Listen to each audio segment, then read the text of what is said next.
right, peasants, we're back on this very impactful Sunday, sports Sunday. We got the NBA Finals going off. We got my Yankees trying to come back against the Boston Red Sox. CEO will be here, him being very unprofessional, not used to it. Used to it. But at the same time, we have Brandon, special guest Brandon, the bodyguard in the building. Oh, speaking of that, right on time. My co-host, CEO. Well, Brandon, you're going to have to wait. CEO, say what's up to the peasants. Yeah, what's good, peasants? And apparently there's a peasant on screen today, which I was informed about. I thought he said he was going to be on stream. Yeah, listen. We got to keep the palace clean. You can't be bringing dirty peasants in here every other time. You know what I'm saying? Well, Brandon, say what's up to the chat. Say what's up to CEO. What's going on, everybody? Listen, if CEO was more professional, which is asking that's like asking a baby not to cry, then he would know I was supposed to be on today. But nonetheless, I'm here to grace you with my presence. Well, speaking of that, a lot of things have gone on this week, and the reason why he's here, CEO, is Tom Thibodeau has been fired from the New York Knicks. Very shockingly. All right. Shockingly, I even said I was even caught off guard by this firing. But CEO, you go first before the two Knicks fans go first. Tom Thibodeau fired. Your thoughts? All right, listen. This was unexpected, all right? Yes. Because of the fact, even though I think me and RJ were on the fire Thibodeau train, I think that, Brandon was kind of on the fence, leaning more towards, I believe. That was his stance on it. But what I found to be odd is because the fact that the Knicks haven't been to the conference finals in 25 years or something like that. Yes. I was surprised that they would let go of Thibodeau because even, if I'm looking at this from an objective standpoint, right, just from someone in management or something like that, I'm just looking at this okay, every year we have progressed, we progressed. We've gotten further. It looks like the team chemistry is getting better. You know what I'm saying? Thibodeau's almost there. So, tickets are selling out at the Garden, right? I would assume that Dame Dolan would at least give it one more year, or would at least be like, you know what? All right, Thibs, you got one more year with the same squad. Run it back. Let's see what you got. Make those adjustments. That's what I was thinking was going to happen. But apparently, Dolan and company had different plans because they wanted to get rid of Thibodeau, probably because of the what was that new CBA that's coming out, where I think all teams are going to be in cap hell. I think they're going to restrict something with a cap, something like that. So maybe this is Dolan's chance of. Wait, what? All teams are going to be in cap hell, but the two teams that are most likely not going to be in cap hell? Who? The two teams in the finals. I was watching a report on it, and it doesn't look well for the rest of the league. It's good for them. It's for the rest of the league that don't look good. Yeah, but I'm trying to look at this from a more objective, because I could say, we were right. I'm saying fuck this, but if I'm looking at it from a more objective standpoint, I'm thinking, well, I could see why there's a section of Knicks fans that wanted to keep Thibodeau, right? I can see it for first of all, the relevancy, right? Second of all, you were right there. Did he make some boneheaded coaching decisions? Yes, absolutely. Do I think that would this situation be 100% fixed if Phibbs was gone? I don't think so. I think there's a certain part of the roster, Cat, mind you, that I think contributed to some of the issues. But what I will say is that I don't think it's a bad move for the Knicks. I just think it's them not trying to be complacent, and I think Dolan and at least the front office is feeling pressure from the fan base, or at least a certain a part of the fan base to make a change before. Because this is, let's be honest. Like I told you previously, RJ, the Knicks have a window to win a championship, right? It was this year. They're going to have next year as well because, Boston's injured. They're not competing. And who else is going to stop them in the East, realistically, unless there's some kind of big Giannis trade, right? But apart from that, I like their chances to make the Eastern Conference Finals again next year. So you have one realistic shot at it again, and maybe even the year after that. But maybe they want to, they don't want to waste their opportunity with Dolan. But again, this is a risky move. I'm not going to lie about it. Even though I'm anti Thibs, this is a very risky move on the Knicks' part because I'm gonna let you guys get on the conversation before we talk about the possible head coaching, because I had a list of the possible. There's a lot of rumors about the head coaches that they're interviewing and who they're not interviewing, which I found to be interesting. But before we get into that, I want to know what you guys think. Brandon? So, let me stretch out real quick. They got a decent mindset. So, when it comes to Tibbs, like, obviously, all the best to him. He helped his team. Him and a few other guys, they helped his team become, well, frankly, just better. Relevant, all these different things. We made the playoffs 4 to 5 times with him, and yes. Like CEO said, we improved every year after year after year. Same thing I said earlier this season. I said it after the OKC loss in the regular season. We weren't winning, but we also do have a window. So that's why I wasn't stressed out, but so much this year on the team.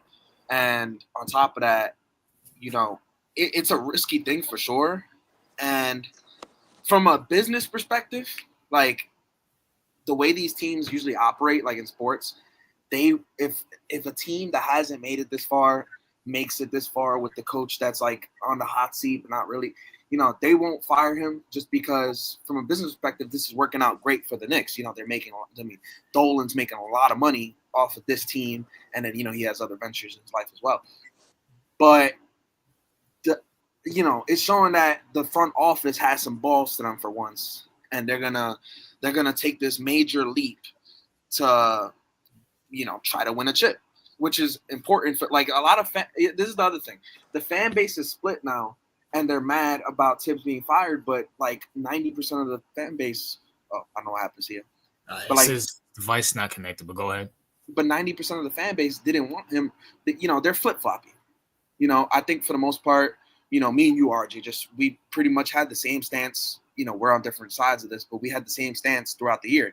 I thought if Tibbs made the Eastern Conference Finals, then I would keep him versus you wanted him gone most of the time anyway. But at the same time, when we beat Boston, we did talk about it on stream. Like, even though we did beat Boston, it might have been time, regardless, to get rid of him if there's another coach out there. I mean, Mike Malone got fired, and I'm not saying him in particular, but like Mike Malone got fired by the Nuggets right before the playoffs started. He just won a chip a few years ago. So if the Nuggets can do that, why can't we?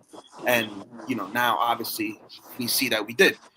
And the other thing, like I said, me per se, I guess I won't say sad. That's not the right word. I mean, at the end of the day, it's a sport.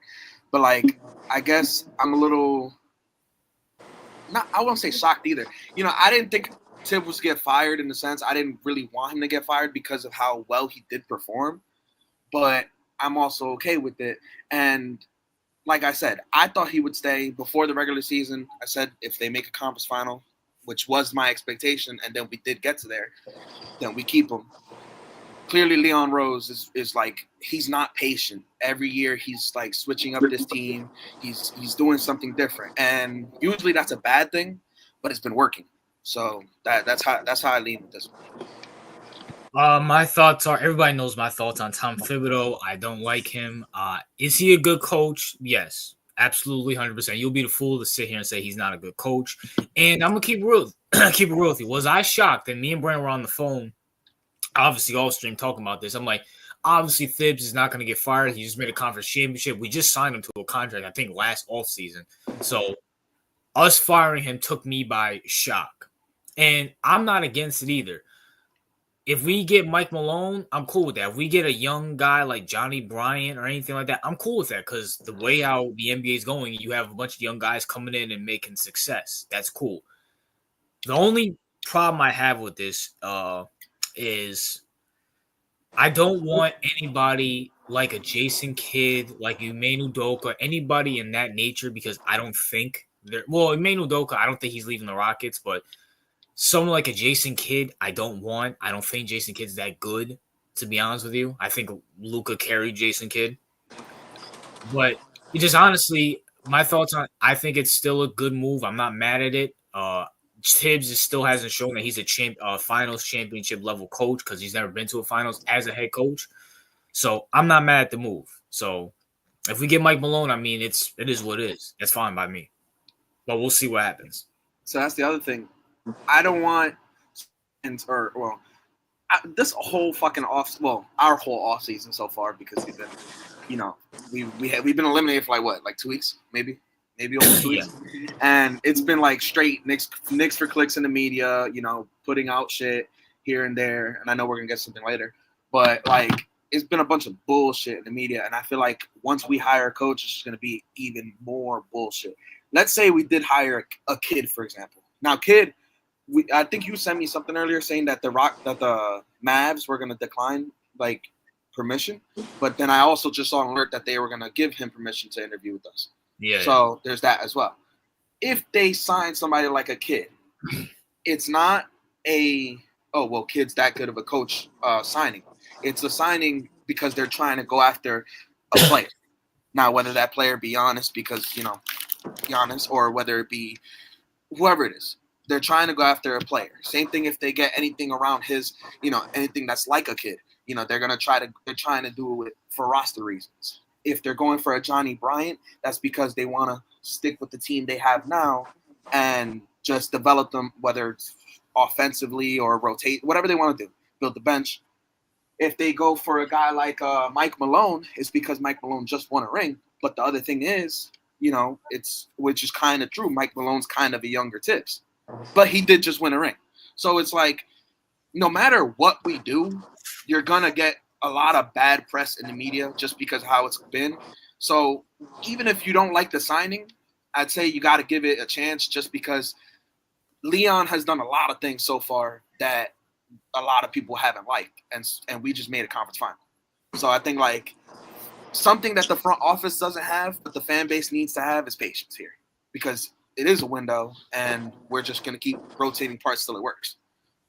Now, CEO, you said you had a list of head coaches that the Knicks were talking to and not talking to. I don't know if you had that list out. Yeah. So when it comes to the Knicks, let's start with the obvious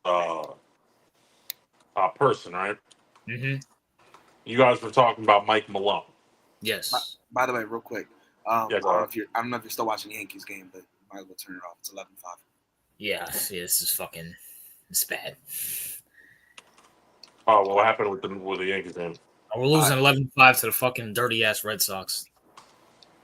And they have one man on base, 2 outs. Jesus. Top of the ninth. Well, now, as I was saying, right? So now, let's talking about Mike Malone, because I've read multiple articles and things about insiders saying that Mike Malone wasn't even in the conversation for a head coaching opportunity with the New York Knicks, right? Mm-hmm. One of the main reasons, as Brandon said, they view him as young Thibs, and that's why they don't like him. They don't feel it's compatible, and they're probably not even going to extend an interview to him. So if that's probably out the window, if we're being honest, with Mike Malone going to the Knicks, even though I understand the comparisons with Thibs, but it's kind of like, you still should give him. You should still. I feel like at the end of the day, you should still have a conversation about him, because no matter how you view him, there are more 2 men on base.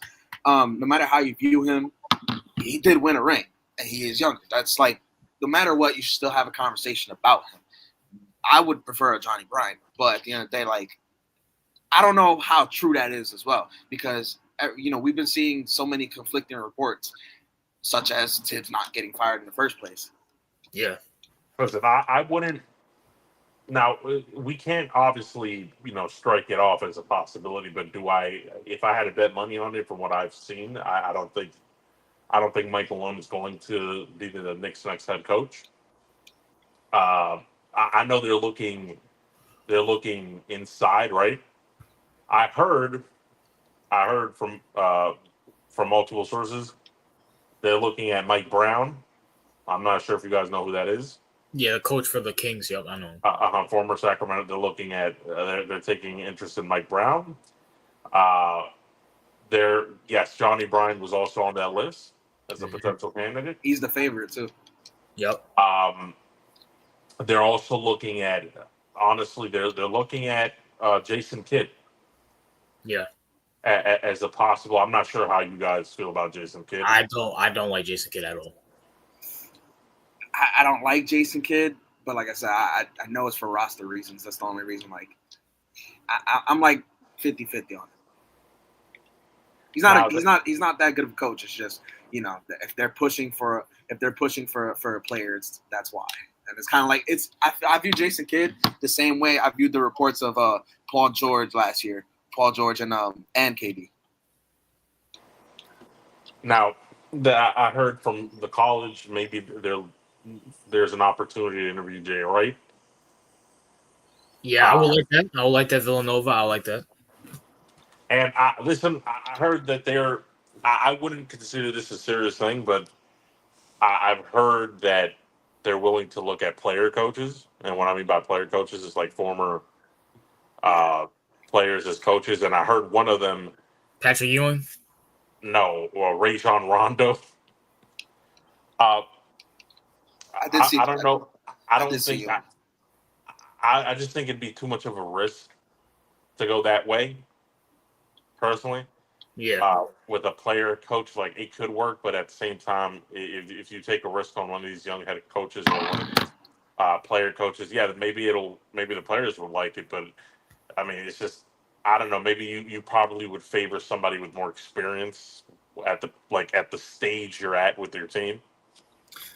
I mean, listen, when it comes, if I was to make a top three, definitely in no specific order, Malone, Johnny Bryant, and Jay Wright. Those are the three guys I'll be like, okay, I'm okay with taking a risk on. Well, Mike Malone, we know we're going to the playoffs. Hell, might go to a conference championship again with Mike Malone because he's been proven in recent memory to go to a championship. The other two will be like, okay, this is a risk. We're going younger, but I'm okay with it. I'm fine with it. The other guys, it's like, listen, I've never been a fan of Jason Kidd. People don't talk about the fact that Giannis got better after Jason Kidd left. Luka Doncic carried Jason Kidd throughout that whole playoff series last year. Jason Kidd's a bum. He's a bozo. Mike Brown, I like Mike Brown, but he's like a step down from Thibs. Like, Thibs can get you to a second round. Mike Brown can't even get you to a second round. Granted, was that Sacramento Kings team the best? No, but at the same time, if you're that guy, then no. They fired him pretty early too, no? Yeah. Also, Ime Udoka was in there. Now, granted, I would like Ime Udoka. I would have no problem with Ime Udoka, but I highly doubt that's going to happen. I mean, he has a young team in the Rockets, so I highly doubt that's going to happen. I think we're talking about players, coach. So I did see Ewing on Ewing's always going to be connected because it's Nick. He's a Nick. So so he's always going to be connected. I saw Melo, but that's not happening. But I did see Melo. I don't think I wouldn't like Melo anyway as a coach. He could be somewhere part of the team, a coach, but not the coach. I saw Ron Artest make a bid for it. I don't think the Knicks are going to take that seriously, but I saw him on social media saying that he would like to do it. There was another one too. But like players, coaches, I probably would stay away from only because it's not even the experience thing. I just don't see one. Maybe if any of them, I would take Ewing because Ewing's been part of the organization for a while too. So I would take him.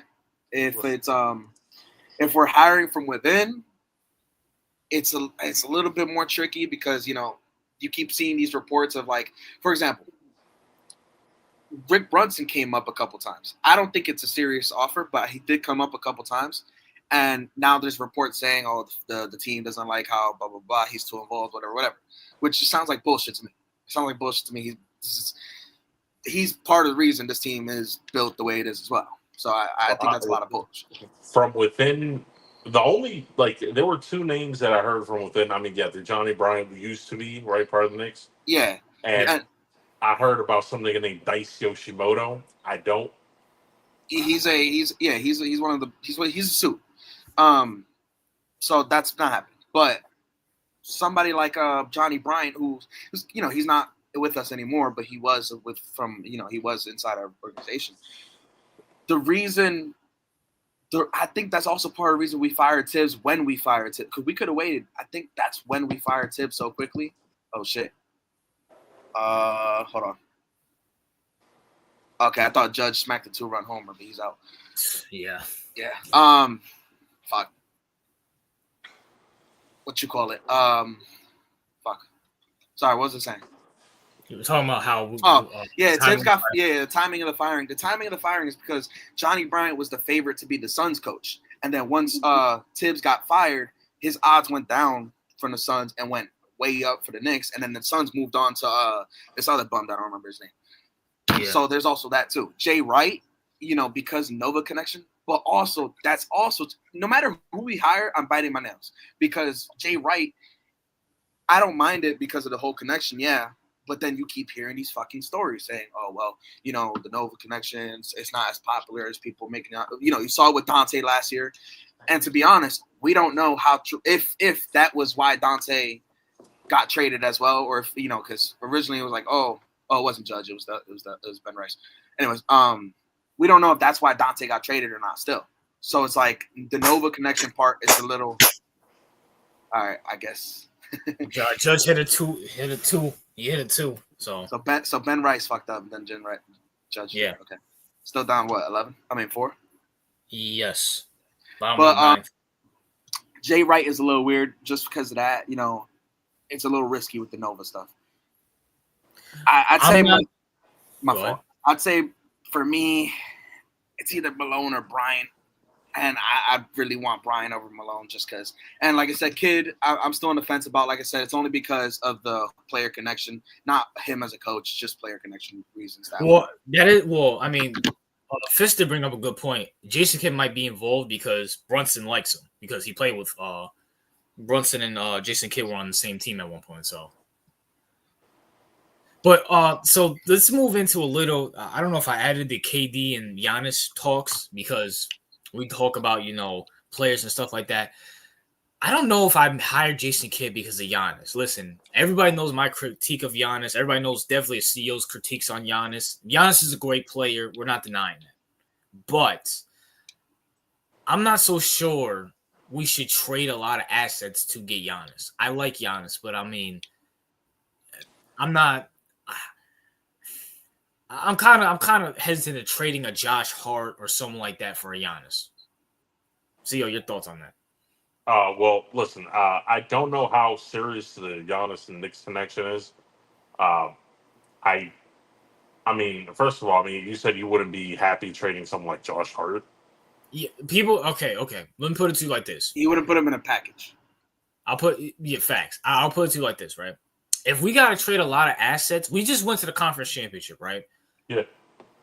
So we've been proving with this roster, we can get to a third round. So that's a fact. If we trade Giannis, we have to trade a lot of the pieces that got us to the conference championship, one of them being Josh Hart. And yes, is Giannis a better player than Josh Hart? Yes, but Josh Hart for the Knicks fits his team so well. And I'm going to keep it real with you. There's been times where if we didn't have Josh Hart, we don't get some of those offensive rebounds against Boston, against the Pacers, against against the Pistons. Like Josh Hart does a lot of things for this team that goes unnoticed. It's kind of like Mitch. Mitch doesn't score, but Mitch gets a fuck ton of rebounds, which is what keeps us going too.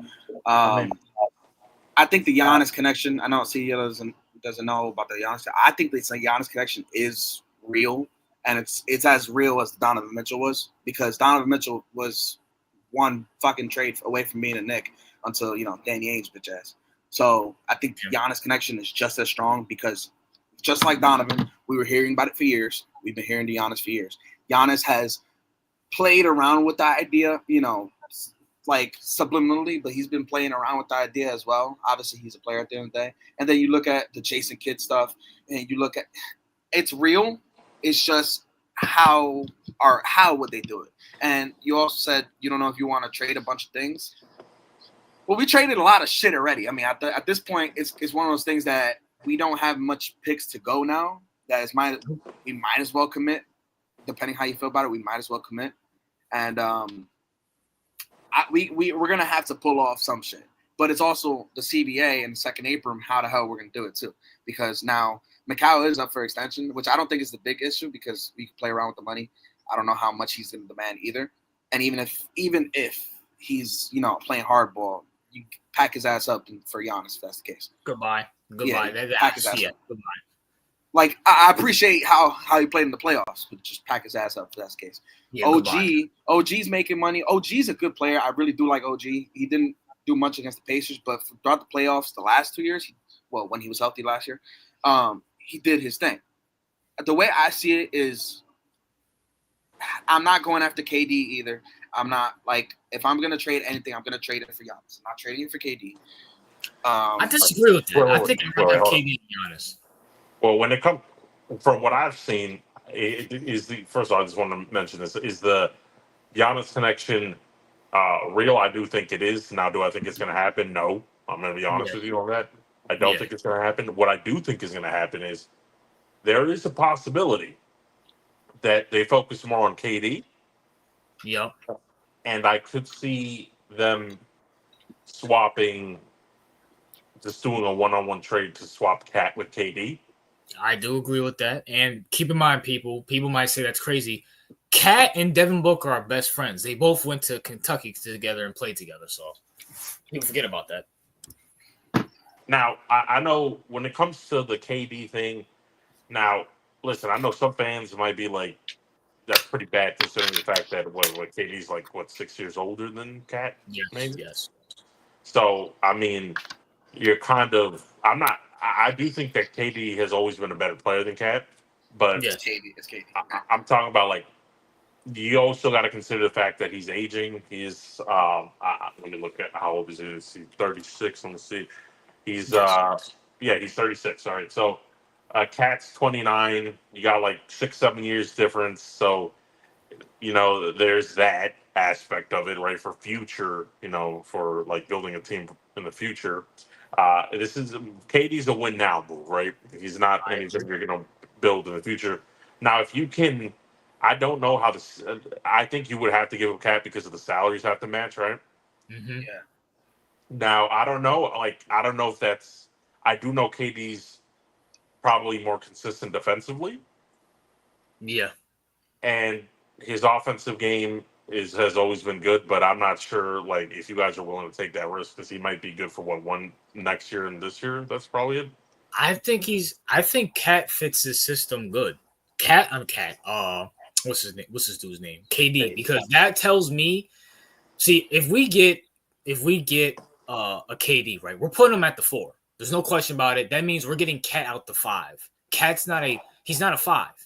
That means we'll put Mitch, or say we sign a center, whatever the case may be. So we're gonna have Brunson, Hart. I'm assuming if this is a swap, we're gonna have OG at the 3, KD at the 4, Mitch at worst. And Mitch is good at the 5. We know that. Mitch was balling. People don't talk. I mean, people clown him for his free throw shooting, which is what it is. Mitch gets offensive and defensive rebounds. He's a good shot blocker. He's a good defensive player. He's good in the paint. So that's all we need him to do. And we have KD to shoot, and KD can play defense with that. I'm fine with that. So there's a few things. One is the fact that obviously, even if you don't like Cat as the 5, you still lose a center. So Mitch, and knowing Mitch, health-wise, I'm not trusting Mitch as our starting center. But there's also the fact that if we swap salary for salary, we're still going to be in cap hell. We still can't sign a center.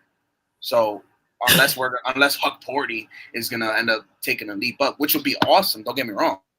I don't see that happening. Let's be realistic. One, KD, player-wise, I'm sure it'll be fine. But now we lose a center. We're still paying a fuck ton to an aging player who's not going to last. If our window's the next, 2 years, he's going to be half of that window.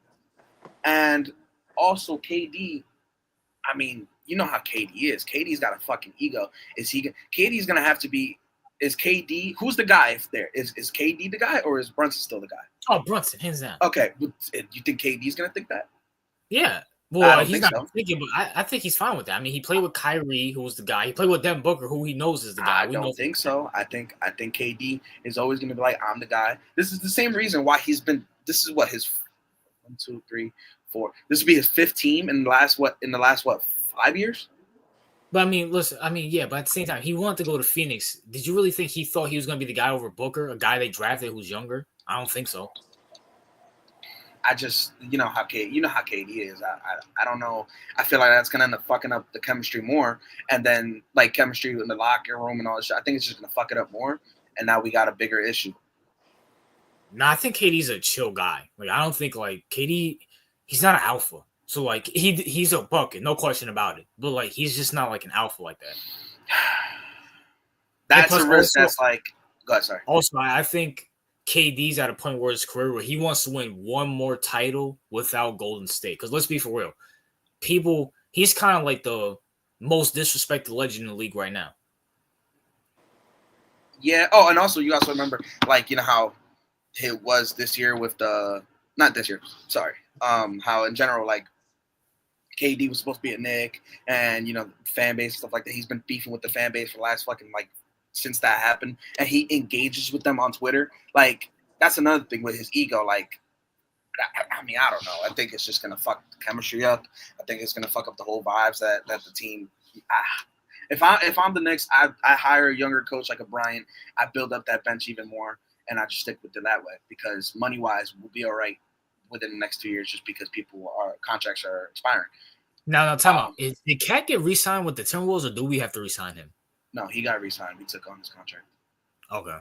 That's why they got rid of him, to get rid of the money. And also, we were talking. This is off topic, but we were talking about like you were talking about Rudy Gobert being traded or whatever, and like it does make more sense. They're gonna get rid of these contracts. I don't see. I mean, if we got rid of KD, who are we getting at center? Because we need help badly at the. You mean Cat? I mean, I'm saying if we got KD, right, who are we getting at center? Because Cat's gone. I'm not gonna lie, that there's been a few guys now. Granted, they are in the G League, and I'm assuming Mitch, when he came back, has been healthy for the most part. Now, I'm not gonna bank on that, of course, but I mean, we can find. All we need is a guy that can do what Mitch does, just to stay healthy with it. I mean, Hardenstein worked, Mitch works. I mean, we don't need like a joke or anything like that. And that's the other thing with Cat. Like, I understand a lot of people don't like Cat for whatever reason it is, but Cat also, for all his faults, he was damn, what the fuck? Sorry, I'm still watching the Mets game. I'm the Yankees game. For all his faults, Cat is still. Oh, that's the final, 11-7. Yep. Game's over. Yeah. I don't know what the hell happened. He swung and his bat went flying. I saw that shit happen 3 times today. For all his faults, Cat definitely helped us get here. He played his ass off in the playoffs as well. There's a few games he disappeared for sure, but I think he played his ass off throughout the playoffs, and it's like, damn. Now I feel like this is coming from a place of, I don't want to say disrespect, but I feel like this is coming from a place of just people not liking Cat versus basketball. Because this whole story of I think it's a bullshit story where the players supposedly are mad about Cat's defensive liability, whatever. I think that's bullshit because the whole team fucked up, not just Cat. And on top of that, without Cat, we don't make the Eastern Conference Finals. I think these people are they have a little bit more brain than that. If we could make it work as far as a center and stuff like that, would I hate KD? No, I just still don't like the whole fit and the aging part of it. I mean, it's better than Paul George. At least there's that, yeah. And there's also, the other rumor is it's not just KD that's a rumor. We still have the rumor of Devin Booker. And I would go after Devin Booker if rather than KD. Yeah. So there's a few more rumors still. I agree with that. And as we're wrapping up, it seems like now Pacers are down 18 with 1:52 left to go. It's safe to say OKC won this.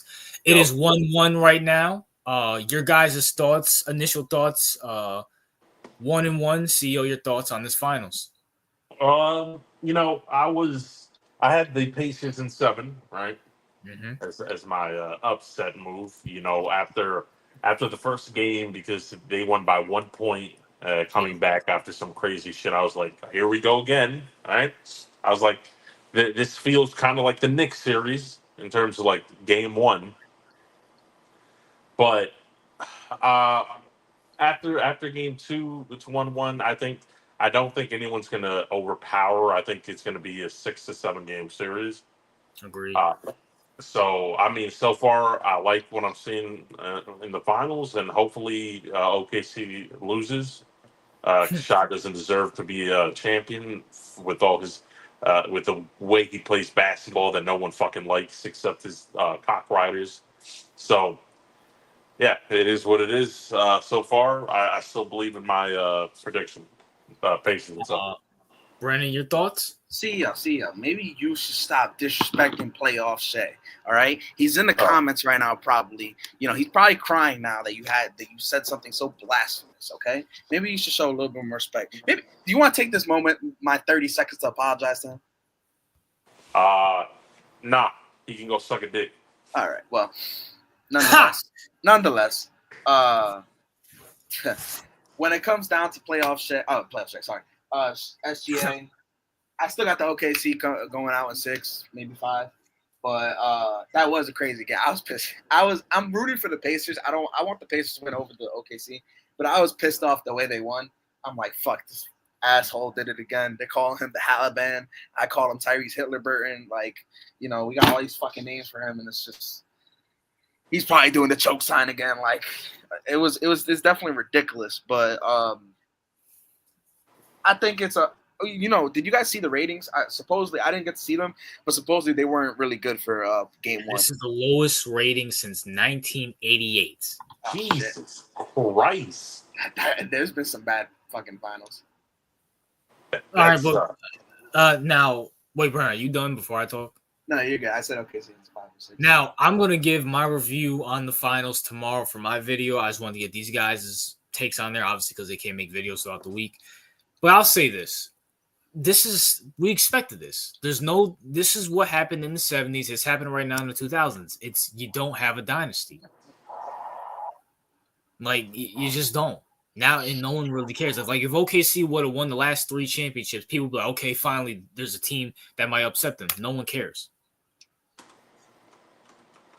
So, I mean, doesn't shock me. Me personally, I enjoyed the finals. I liked game 1, was very good. Game 2 was but the Pacers are so you can be up by 20, they can fucking come back and win the game. So it's like my eyes were always glued to the TV set.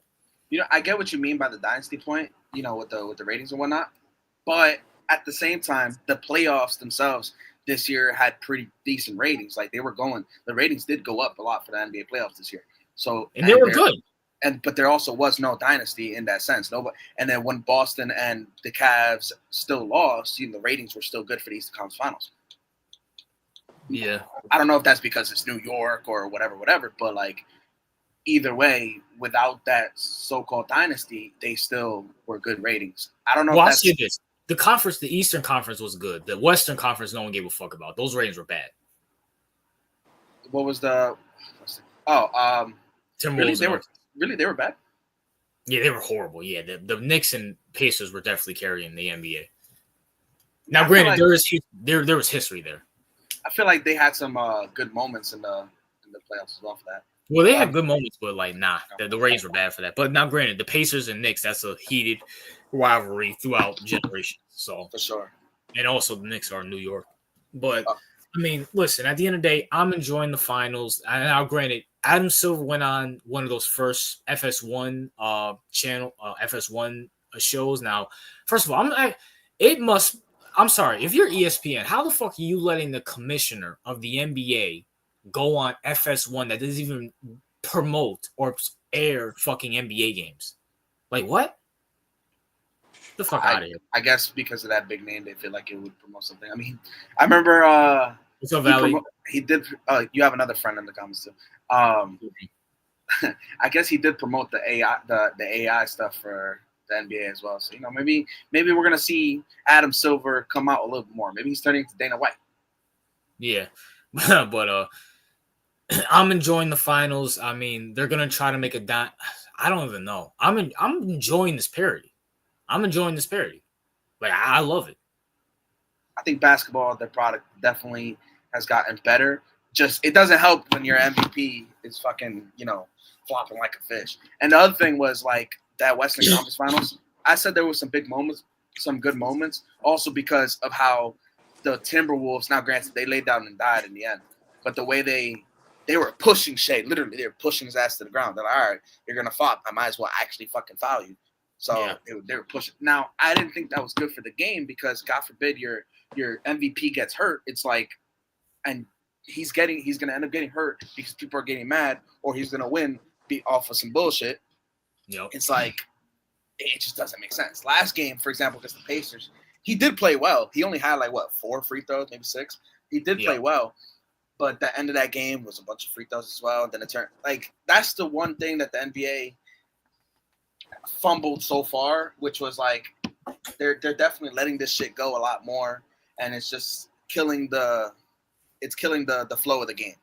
That's what it's doing. It's killing the flow. I agree. Now, before we get to the Tyrese Halliburton talk, I want to throw this out there because I think what's his name? CEO said it. If there's a blockbuster trade in the East, the Knicks should be able to go to conference championship. Your thoughts on the big rumors? Awesome Kid, I don't know if you're in the chat. Shout out to Awesome Kid. If Giannis and Kevin Durant, I guess they're in talks about going to the Raptors. CEO, your thoughts, initial thoughts on that? All right, I mean that would be some bullshit, right? But I mean, if they went to the Raptors, Giannis and KD, I mean, of course you gotta. I mean, they're contenders, obviously, but how big of a contender are they? I don't know. Keep this in mind, CEO. This is the East, so there's only really 2 teams. Even your team without Tatum, I mean, they're gonna go to the playoffs, but besides the Knicks and Pacers, I mean, if they get matched up right, they could go to a conference championship. You never know. No, I mean, I totally agree with that. I do think that I love how we're all to do that. I love how we're all just fucking ignoring the Cavs. Wait, the Cavs? The Cavs. Oh, come the on. Cavs. Listen, as a big Donovan fan, I mean, come on, man. Come on. No, I agree. I'm just saying, I love how we're just all fucking ignoring them. They're not going to the fucking Raptors. Why am I going to entertain this shit? I'd be so sick if they did, though. Yeah, I agree. I mean, it's just a thought. You never fucking know. I'm not gonna entertain it until some shit heats up a little more, or the Knicks get a coach. I will talk about it then. But right now, I don't care. It's not. Yeah, this NBA offseason is gonna be very interesting. You know what I'm saying? That's why I'll give the NBA the trade deadline. Their off seasons are fucking lit. I'll give them that. Hell, even their playoffs were good this year. But moving on, man. Brandon, CEO. Obviously, CEO goes first.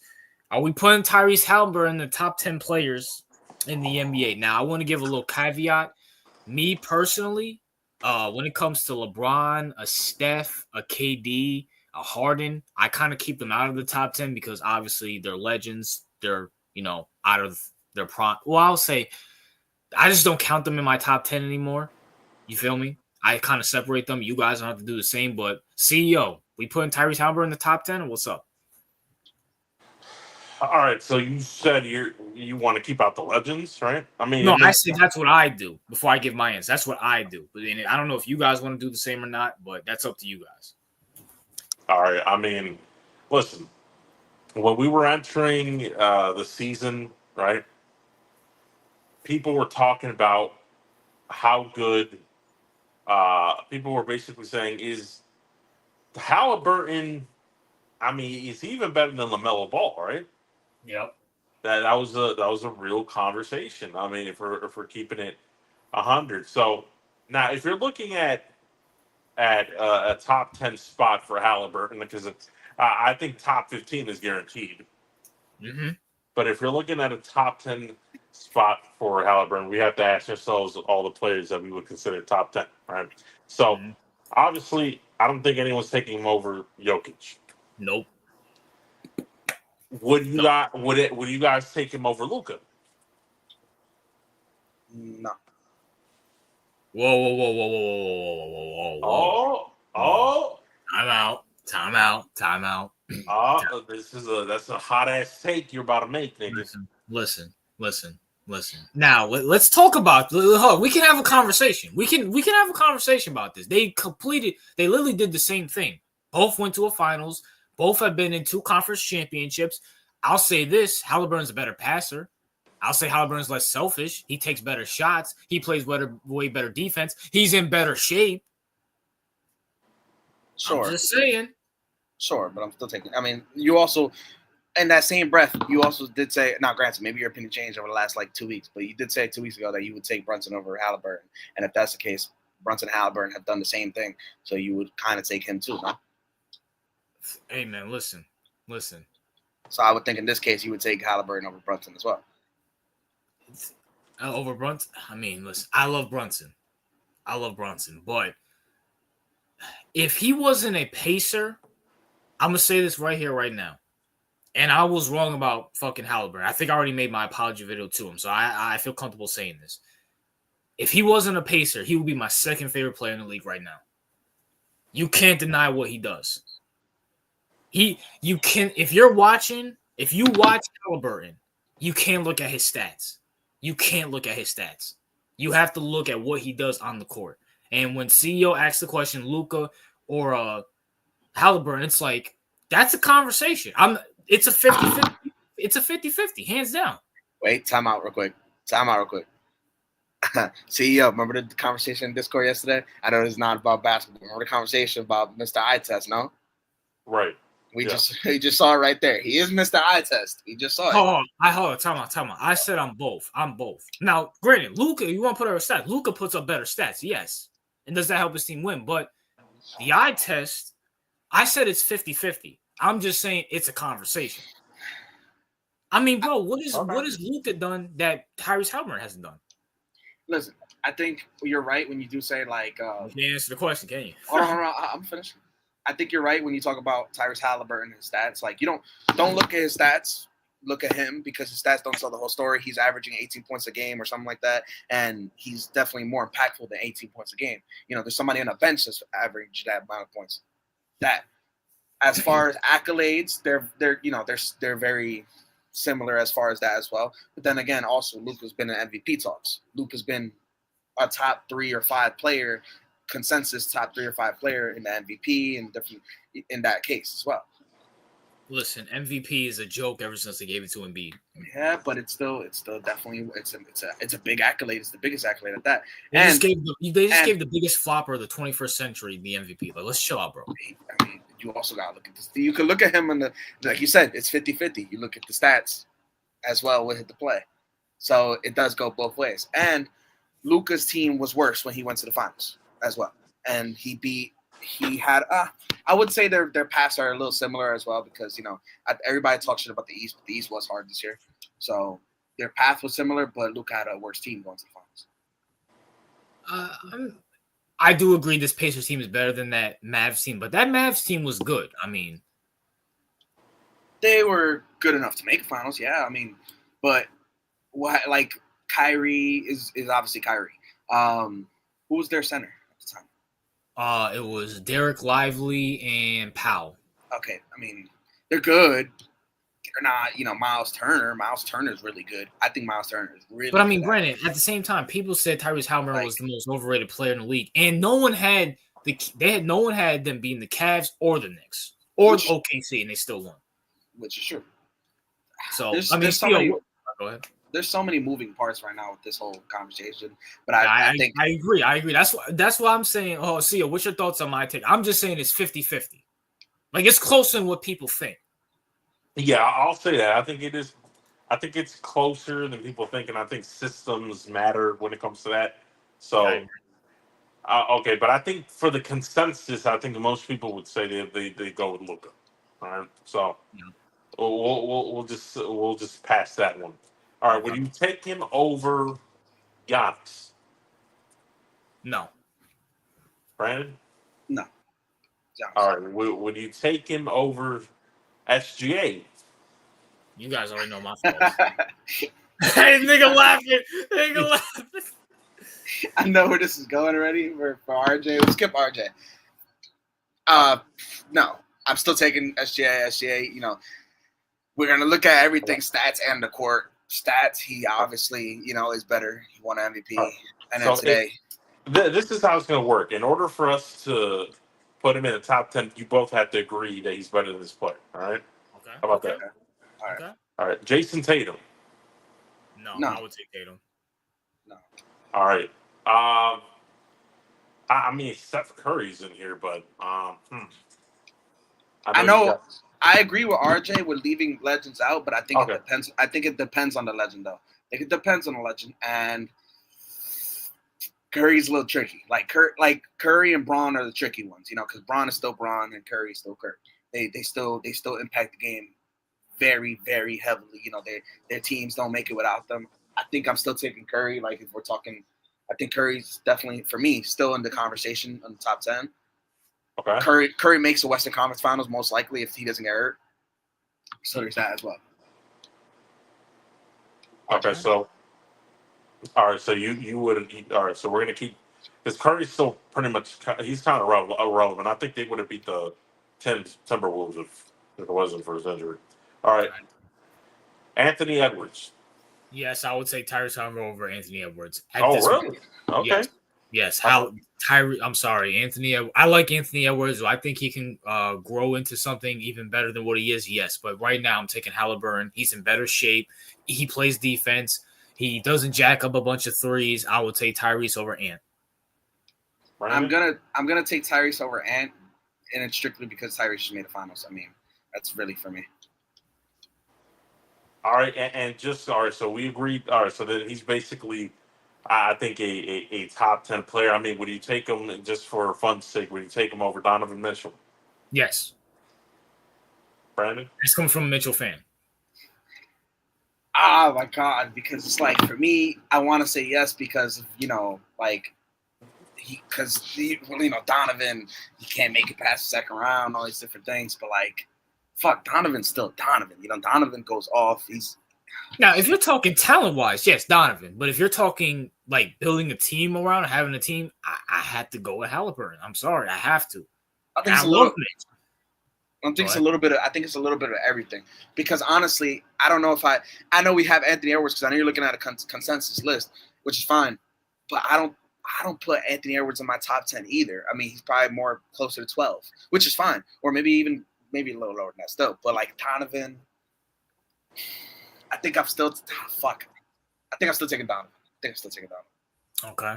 All right. How about Jalen Brunson? Listen. All right, we're listening. I'm listening. Goddamn. The guy beat him in the playoffs twice, and you can't say the injury excuse this time. He's made a finals. I hate to say it. I really do. I hate to say it. He's a pacer. He's a fucking queer. You gotta put him over Brunson, dog. If we're taking Brunson over Mitch because he beat him twice in the playoffs, we gotta be consistent here, people. Brandon? Like, Brandon knows I'm right. He knows I'm right. You just can't say it. No, listen. Player for player, on the court, I'm taking Brunson, of course, like player for player. But like overall, this is about everything and together. I gotta go Tyrese in this one, as much as it fucking hurts to say. I gotta take Tyrese. But in that case, I'm also taking Brunson over Donovan. So, I'm not mad about that. I'm taking Brunson over Donovan because Brunson also beat Donovan twice. Yeah, facts. So I'm gonna say that that'll make the cope a little bit better for me. But yeah, Tyrese. All right. I mean, yeah. So yeah, I would say he's definitely a top 10 player then. I'm also taking him over Booker too. Taking him over who? Nobody mentioned him. I'm just saying. Nobody fucking mentioned him. All right. Well. I think, because, all right, Tyrese, is he a top 10? I think I won't be mad if somebody has him in the lower half of their top 10. But for me, like, if I'm going to sit down and actually look at the list, think about it, he'd probably be closer. I think Edwards falls to the 15-ish area. I think Halliburton falls to like 11-ish, somewhere around there. I mean, if we're talking about currently right now, I would take him over Bron and KD, and because obviously age, obviously. So even if you did make a top 10, you can make the case, all right, I will take Halliburton over LeBron because he's 41 with a groin injury. I'll take him over KD, who's more focused on Twitter than basketball. So but that's if we're talking about the future, then sure, I'm taking Brunson. Shit, I'm still fucking got PTSD. I'm taking Tyrese over a lot of guys for that reason, just like I would take Ant over a lot of guys for that reason. We're talking the future. But I think, like, just looking at everything, age and talent, just everything in the vacuum, it's like, I'd still take Bron because Bron's LeBron. He's gonna fucking he could take the Lakers next year to the finals, and nobody would be surprised. I would be surprised. Bron it's still LeBron. He's getting up there in age, man. You can see and I love LeBron, but it's like, come on, man. CEO, I'm surprised you didn't mention Jaylen Brown in your No, that nigga is barely top 20, bro. You know Josh is gonna fucking go off on you in the comment section, bro. Man, that nigga is. I thought he was a Spurs fan now, so maybe you should work out him. I can name many players that fucking CEO would take over Jaylen Brown. There's like 4 of them in his own team. He'll take over Jaylen Brown. Facts. Absolutely. He's taking Tatum. He's taking Derek White. He's taking a healthy Kristaps. No, he might take Pritchard over that nigga too. He might take Pritchard. I ain't gonna lie. Right. So it's not crazy to say he's top 10, right? No, it's not. It sounds weird. Especially with the whole overrated thing. And honestly, like, once he made the Eastern Conference Finals, I kind of wanted to dead that overrated conversation anyway, just because he just made the Eastern Conference Finals. And then as far as like him as the superstar conversation, I mean, is he a superstar? He's, in my definition, no, but I mean, he has a chance to. Because I know we don't talk about him, you know, he's a weirdo, he's fair weather, but you know, Stephen A, right, for example, there was the whole narrative with Stephen President A. 2028, bro. Yeah, Josh's future president. I think Stephen A was saying, oh yeah, Brunson's a superstar, but Tyrese isn't. And then the whole time I'm like, no, they're both not. I mean, I love Brunson, but they're both not. They're both stars. They're both stars. That's how I take them. And they're in that same boat for me. I mean, the superstar conversation is coming back, though. You already know once the season's over, no matter who wins, you're going to hear this shit again. You're going to have 10 more people in a superstar conversation that 8 of them, it's not even a real conversation. And he's going to be one of them. And that's why I differ. That's why I come up with my own definition of words, because by every definition, everybody's a fucking superstar. And it's like, it's kind of like superstar needs to be on a higher level than a star player. I think Brunson and Halliburton are both star players, no question about it. Superstar, though, it's like, I mean, what have they done? I mean, now, granted, Halliburton's made a finals, but if he fucking loses 4-1, it's like, okay, you made a finals, but you got gentlemen swept. So we gotta chill out on the superstar thing. You know what I'm saying? RJ, I gotta ask you a question. No, go ahead. Are superstars allowed to party at least? Oh yeah, absolutely, 100%. And you know, you want to get to that topic right now? I mean, that's our last basketball topic, so we gotta talk about it. Brunson and Cat, I think Josh Hart was there. I think those are the only ones I saw. We're at a party less than 24 hours before getting their ass whooped by Tyrese Halliburton, and had a sign in the back that said Finals 2026. Before I give my thoughts, I kind of gave my thoughts in my other video, but CEO, your thoughts first. Okay, so you're telling me they were partying, ironically, on a boat. Yeah. And they had a sign that said Finals 2020. I mean, 2025? 26. Okay, so they were, and this was before or after they got eliminated? After they got eliminated. I mean, it definitely would have been worse if they before they got eliminated. Obviously, that would have been a million times worse. But you're saying all this happened after they got eliminated, right? Yeah, less than 24 hours, and they got the day after. Yeah. Oh, less than 24 hours after they got eliminated, huh? Yes. Okay, that's not. I mean, I'm not. It's not a good look, right? But do I think it's like the end of the world, right? I mean, in my opinion, I feel like after you lose so close, I mean, after you're so close to the finals and you lose, and you're already out of it, I feel like this is a way for them to cope, right? It's kind of like, all right, listen, let's not sulk, let's not sit here all depressed and shit. Let's let's be positive about the experience and look towards the future, right? So you could look at it from that perspective, and I think that it's not wrong to look at it from that perspective because they're already eliminated. Now, if this was some kind of like fucking Giants shit when they were like in the midst of the playoffs or something like that, then yeah, obviously I feel like that would be fucking super retarded. But I don't think it's as big of a deal. That's my take on it. Brandon? Well, I didn't think about it like that either, in the sense that, they're like, all right, we're not gonna cry about the shit. We're gonna go move on. It is what it is. Move on to the next year. We got a whole off season. Let's just let's throw it away. Boom. I didn't think about it like that, and that's a good point. For me, I really, really, really do not give a fuck. I don't. It was the day after. Yeah. I mean, the finals 2026 line is really the only bad look about it, but it's not like these dudes brought the sign. I'm sure they didn't. I'm sure it was whatever celebrity. It was probably fucking Timothy Chalamet. He probably brought that sign, had it, and he was like, yo, take a picture, and they just did it. All right. I don't think that's the biggest thing. Yeah, it's a little bit of a weird look because nothing's guaranteed, like RG says, but it's not the worst thing. These dudes, first off, they had a party, or that they didn't host it, but they had a party. Like they went to the club. They were invited to the club. What was it, after the Boston series? After the Boston series, and they were getting free drinks here, left and right. And they said, no, we're not going to drink. We have a series to go to. All right, so they had their head on straight. So we can't say that they're not focused on basketball, because they were.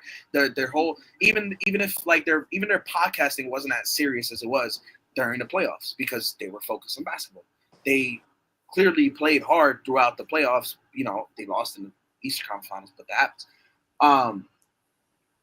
The timing of it, yeah, it's all right. It's less than 24 hours. The next day, yeah, but I don't know. I don't think it really matters. I think it's one of those things that this is more of a Knicks for clicks thing. I think, not saying RJ, because I know RJ's not unemployed, but this is like an unemployed fucking topic. I don't think it really matters. Now, as a few days have gone by, now I really don't care. I'm not as passionate I was before. Maybe it's because we just lost the conference championship, and like nothing is guaranteed in the NBA.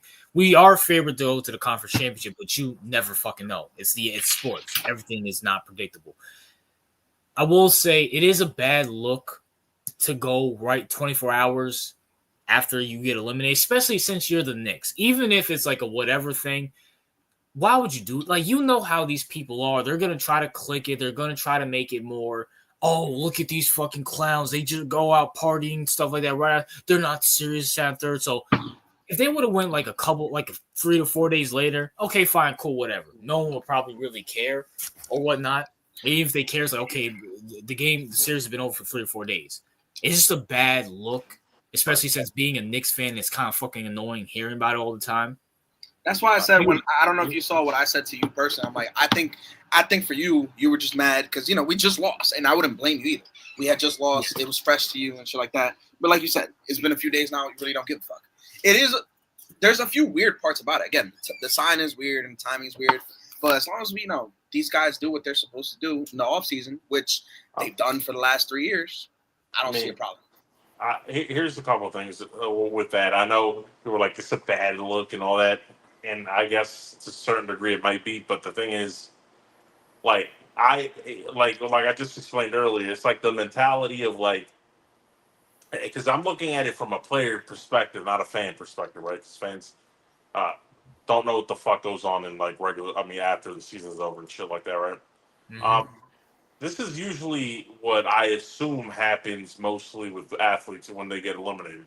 They take like a month off to recalibrate themselves. I think that's probably a normal practice.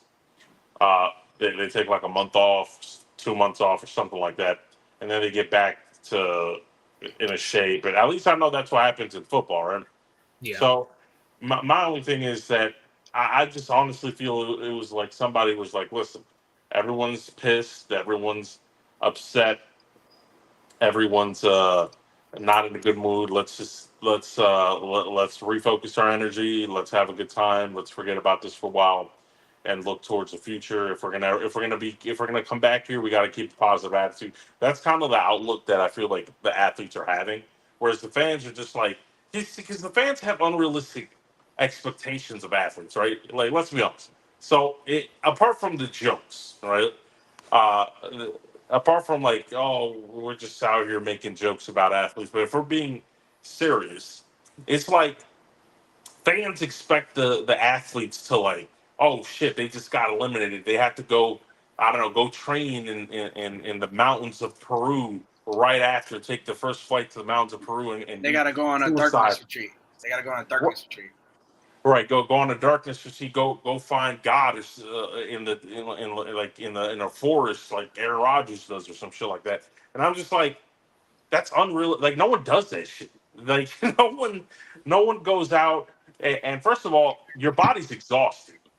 Let's just like your body after a full season, after going to the finals, your body's needs a fucking break. That's why they take the break because your body needs it. Imagine you going through the whole season, going as hard as you did in the finals, especially under Thibodeau's fucking coaching style, right? And then you go out there and the next day doing suicides and shit. Your body's gonna break down, bro. This is unrealistic. No one does that shit. And I think fans have an unrealistic expectation of athletes when it comes to like what they do in the off time, what's normal. Like motherfuckers have lives and shit. And that's the other thing. It's mentally unhealthy too. To just after a loss like that, go train hard in the gym. You start ego lifting and do all this. Actually, it's mentally unhealthy. You need a time to reset. Yeah, you're 100% correct on that. But it's like, what do athletes want? They want them to literally get clinically depressed after a loss. I mean, how is that going to help next year? How is that productive? That's my only thing. And that's why I said it's an unemployed fucking story because like not listen, some people have hard times, whatever. I was fucking unemployed earlier this year, but like that shit's depressing. Staying at home, you don't. Then they're like, they want the fans want these players to feel like them. How everybody, I was on the court, I would have done this. It's too personal. So the same thing for the fans who care about these stories, like to a big degree. It's the same thing for them. Like, go do something else, reset. These players, they also have to do the same thing. They have to reset. They have wives. A lot of them have wives and children. They're going to plan vacation to spend time with them. They had to fly all year. So it's not like they spent a lot of time with their kids. They need this time to reset. Again, the timing is weird. That is, admittable. It was the day after. But they were already in New York at that. They lost in Indy. But even then, they were fucking what? Indy's how far away? It's not that far away. So it's not like it's one of those things that's why it's a Knicks for click story. I don't really give a fuck. These people, they're humans at the end of the day. So yeah. After calming down, like it is what it is, and also, yeah, it is what it is. But speaking of that, I don't know who just mentioned about Aaron Rodgers, but breaking news in the NFL. Aaron Rodgers signs with the Pittsburgh Steelers. You know what I'm saying? You sound happy. You sound happy. I'm not happy. I'm actually laughing at the fact that it took this fag fucking until June when nobody cares to sign with the Pittsburgh Steelers. But obviously we have a Ravens fan here. CEO, your thoughts on Aaron Rodgers signing with your rival? See, this is akin to. And I know y'all might disagree. I mean, not John. I mean, not RJ, but this is akin to Russell Wilson signing with the fucking Giants, right? Where it's kind of like if you're an Eagles fan or you're a Cowboys fan, you're like, all right, yeah, whatever, right? It's not like you're not out here sitting, with your boots shaking and shit because some 40-year-old came and signed with your rival team. I mean, this isn't Tom Brady. This is Aaron Rodgers, and he's well past his prime. I mean, doesn't mean he doesn't, play well. I mean, of course, he plays better than his predecessors in Pittsburgh, but at the same time, it's kind of like no serious contender should be afraid of Aaron Rodgers. If anything, the guy's toxic personality is going to do something horrible to the Pittsburgh Steelers locker room. And by the way, this whole idea that I don't know what's up with the Pittsburgh Steelers because is it me or it feels like they're attracted to like bad faith players, like just troublesome players and shit. And Tomlin, people say Tomlin does a good job keeping under wraps, but not really. If we're being honest, not really. Funny enough, the I talked about it with a friend earlier this season. Earlier, not the season, but early in the offseason, the Steelers traded George Pickens for a larger, stronger George Pickens. And then they go out for a fucking, this asshole who fucking goes on darkness retreats and gets high. Like, it just does nothing. And this kind of goes to the Mike Tomlin stuff. Like, I don't want to call him, like, overrated, but he hasn't done shit since, 2000. I don't know. How old was I? Like, fucking 5? 8. Well, 10. Oh, shit. Okay, yeah. So, 20. All right, so then he hasn't done shit since I was, about 5, give or take. Oh, what's doing? Like, do you mean, like, winning a playoff game? Because he hasn't done that since 2017, so. Who he beat in the playoffs 2017? He beat the Dolphins. That's right. He went to, but I keep forgetting because they lost to the Patriots, That was the year before that. They lost to the Jacksonville Jaguars in the second round that year. Yeah, okay.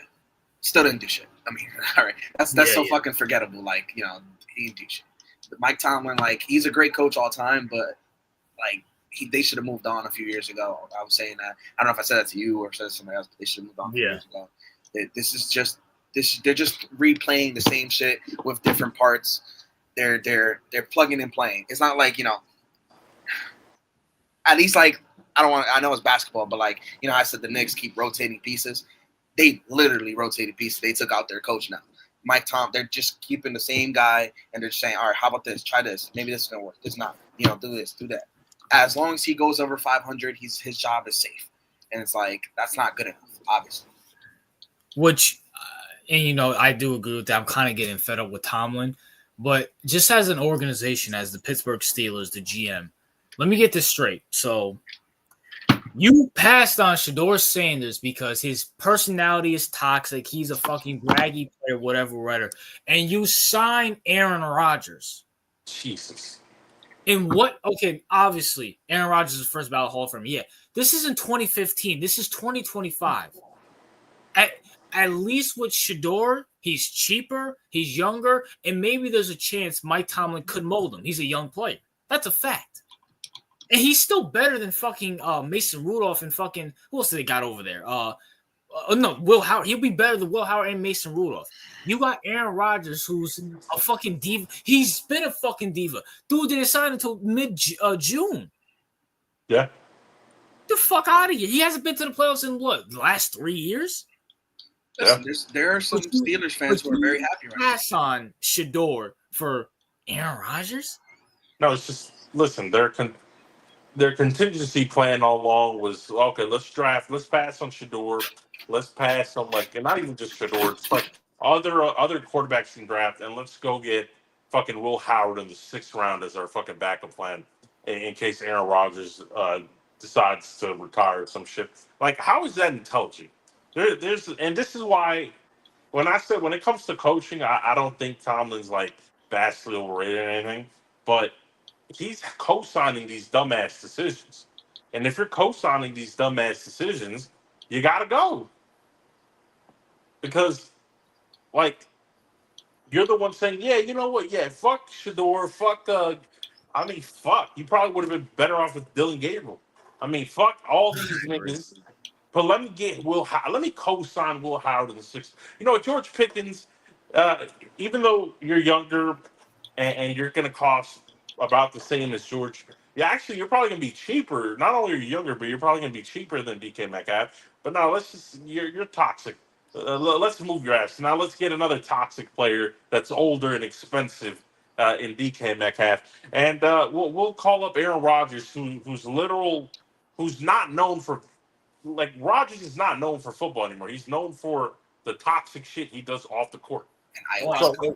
Going on fucking Pat McAfee and Joe Rogan shows and shit. So I'm just like, okay, so you're just retarded. At this point, it's not even because it's not that I don't think Tomlin can coach. It's just that I don't think I think they're just they don't know what the fuck they're doing from a management position. And Tomlin's just like, yeah, you know what? I think that's a good idea. No, you deserve to get fired.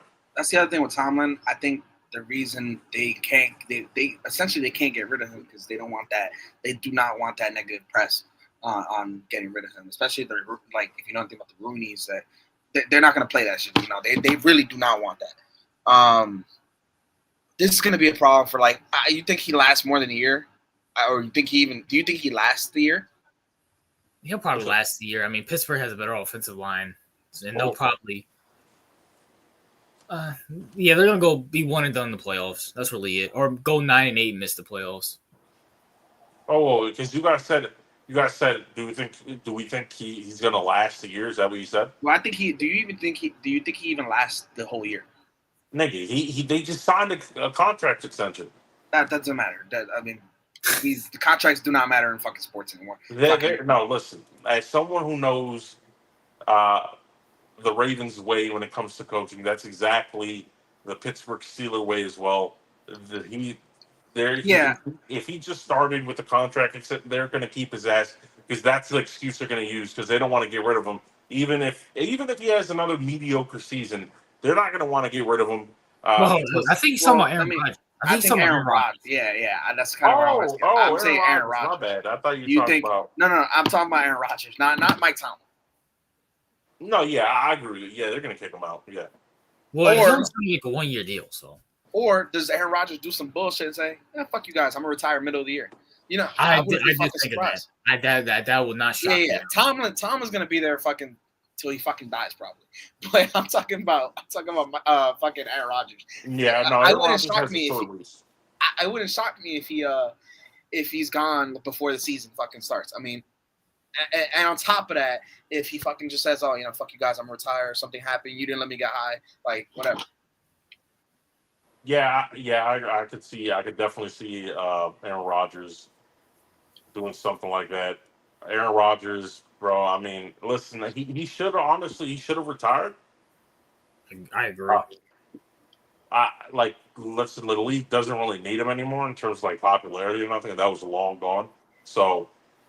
I get it. Maybe he wants some more money. I don't think he needs money. I think he'd be pretty fine off financially. So it's just why are you? Listen, you are a Packer Hall of Famer. What are you on your third team now? I mean, 13. Come on, bro. You're going out you're going out worse than Brett Favre. Brett Favre went out in the conference championship, nigga. You going out? That's what I want to say. He tried to do the Brett Favre. He wanted to do exactly what Brett Favre did, and it hasn't worked out. And now he's grasping onto fucking straws right now. That's exactly what he's doing. So that's so sad. And bro, I think Aaron talent-wise better than Favre, but at the same time, it's Favre went out in the conference championship. Well, you're going out 9-8 in the first round at best. Yeah. The fuck out of here, bro. And why the fuck do you want to be like that fag anyways? Didn't Brett Favre cold shoulder you for the first 3 years you were on the bench? Why the fuck do you want to be that fucking hillbilly fuck? But that's the thing. Aaron Rodgers got so fucking mad about that. He's had a vendetta about that he's been trying to do that shit for years. He's been trying to act like, he's been an asshole. He don't talk to his family. Well, I'm not going to say the family part. He don't talk to his, everything that Brett Favre did is what Aaron Rodgers is trying to do, but worse. Yeah, it's beyond dumb. It's come on, bro. What the fuck are you doing? Just retire, dog. Just go away. You're ruining your life. When we talk about you in 10, 15 years from now, people are going to be like, damn, that nigga was ass. The fuck? You already have one Super Bowl. You're known as a playoff choker. It's when we try to talk about you as one of the most talented quarterbacks out there, and they look at your career as the guy won 1 Super Bowl and choked to fucking Eli Manning. He choked to Colin Kaepernick twice. The last memory I have of Aaron Rodgers really is just him. For me, it's him losing to Brady in the playoffs. He had a chance I think that was his last fucking real chance. He would have beat Brady. I think he would have got it, but that was his last chance for me. And that's the last thing I remember about Aaron Rodgers on the fucking field. Besides him snapping his Achilles. Only thing I remember about Aaron Rodgers is fucking him losing to the fucking Lions in the most humiliating fashion ever. You take a dome team and put them in cold ass Green Bay. All you have to do is win that game and go to the playoffs, and I think he got blown out in that fucking. Oh, that's game. right. He was still a fucking Packer at the time. See, that's sad. He's a current fucking active player, and we can't remember. We're fucking struggling to remember shit about him. Joe Flacco's been to the playoffs more recently than fucking Aaron Rodgers. Damn. Like, it is beyond a joke. How, like, I don't even fucking know. I don't even know. Hell, even Drew Brees went out in the second round. This nigga, come on, bro. That's gonna be my prediction. He's out of there. Either he gets cut or fuck. Did they even cut him? He either gets cut or he retires before the season ends. I think he plays the rest of the season because the Steelers are a better organization and they have a better offensive line. He's gonna play one more year, go out in the playoffs, and then fucking be like, "Hey, I'm retiring."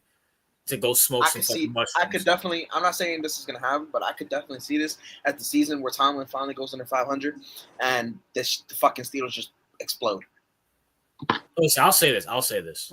Until it happens, I don't believe this guy's going under 500. Until it actually happens, every year I predict this guy to go under 500. He just until it happens, you know. I don't know. This is at least this is my first time saying that, and you know, I got you. I mean, he hasn't done it, but like. Fucking Aaron Rodgers, he definitely wants to do new shit like that. You know, he wants to make his stamp on the league. And how else then, you know, to fuck up Mike Tomlin's record? Yeah, as a fact.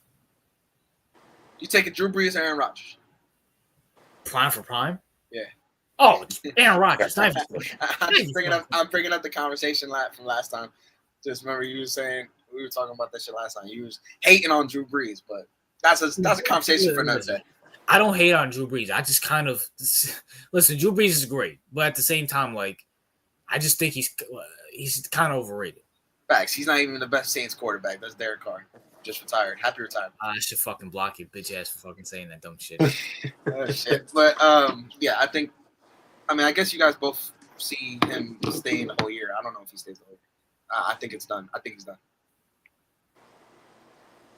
Yeah, I mean, it is what it is. With that, I mean, plus they still might not make the playoffs because we know the Ravens are going to go, and I think Cincinnati's going to go to the playoffs.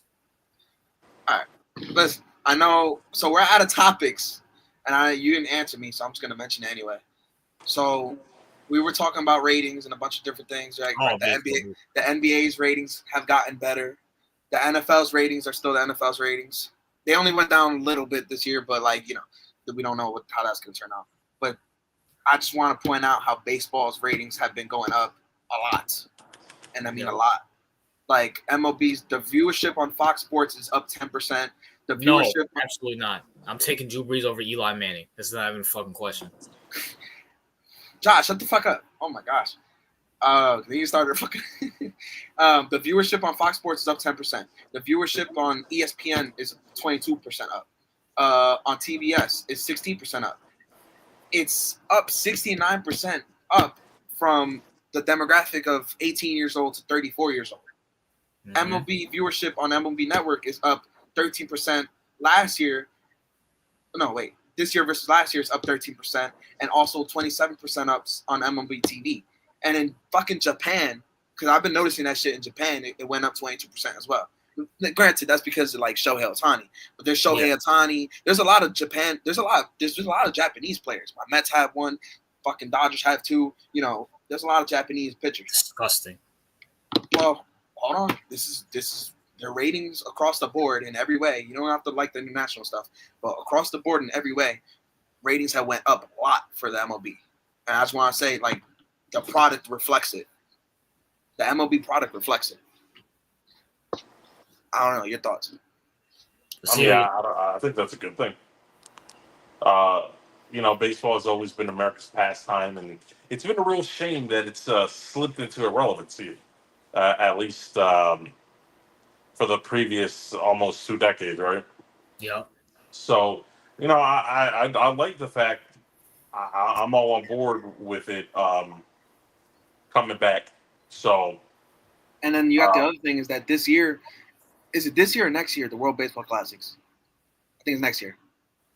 But they're already starting to roll out the teams for that as well. And I know RJ, we're not going to really talk about that, but I know RJ doesn't like the sports being an international thing, but baseball has been doing that for a long time as well. And they actually, out of all the sports, have pulled it off, the international part of it.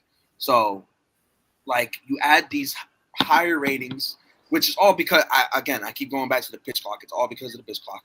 The pitch clock.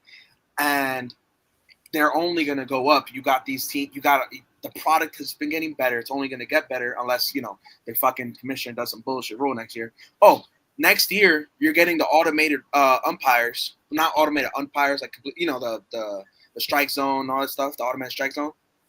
I don't know how that's going to affect the league yet. It's going to be good as far as, not killing the flow of the game. But it's also like you kind of take the human element out of it just a little bit. I don't know how well that's going to go over. I think it's going to be a little choppy. But it has potential to be good. And then you add that to the World Baseball Classics next year. I think MLB is going to have a big year next year. They're having a big year now. I think they're going to have an even bigger one next year. I will say this. If the Yankees or if the Dodgers get eliminated in the playoffs, that World Series is going to be as low as possible. I promise you that. I don't know. I guess we got to see. That's a fact. That's a whole fact. You have LA, New York, and police. I mean, we didn't really. This wasn't a topic, but like, if I'm not mistaken, the trends of the last few World Series just been going up every year. Besides the Yankees and Dodgers last year, Yankees and Dodgers, obviously, it was Shohei versus Judge. It was going to be as high as possible. But I think the last few years it has been going up regardless. No, not Diamondbacks. What was it? The Diamondbacks in Houston. That shit. The ratings for that was horrible. That was like 2 years ago. I'm gonna check. Yeah. If the Yankees and Dodgers don't, at least if one of them doesn't make the World Series, it's gonna be. I think it's gonna dip anyways because I don't think both of them are gonna make it, or at least both of them are not gonna make it. So I mean, it is what it is there.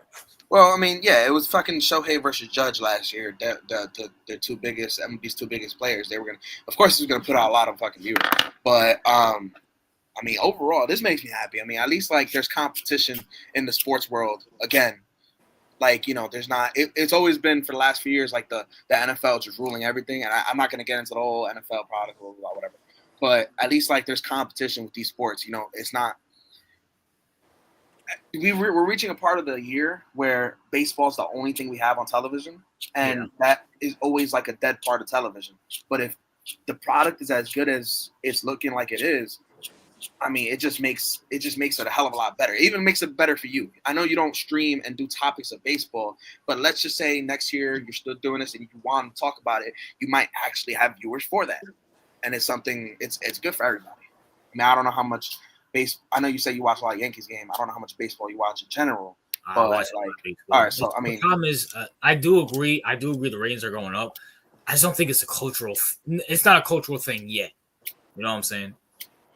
Well, it's a good sign that the demographic of 18 to 34 has the highest percentage, 69% up. Now, granted, I don't know how exactly they're counting it, or if this is the ratings thing is kind of hard because it is a little weird. People going to bars and shit like that, but like it's a good sign nonetheless. I don't know, it makes me happy. But then you have baseball, you have basketball, whose ratings for the playoffs at least were really good. I don't know about the regular season because I didn't check it. What else? Is there anything I'm missing? I guess hockey, but RJ's anti-hockey.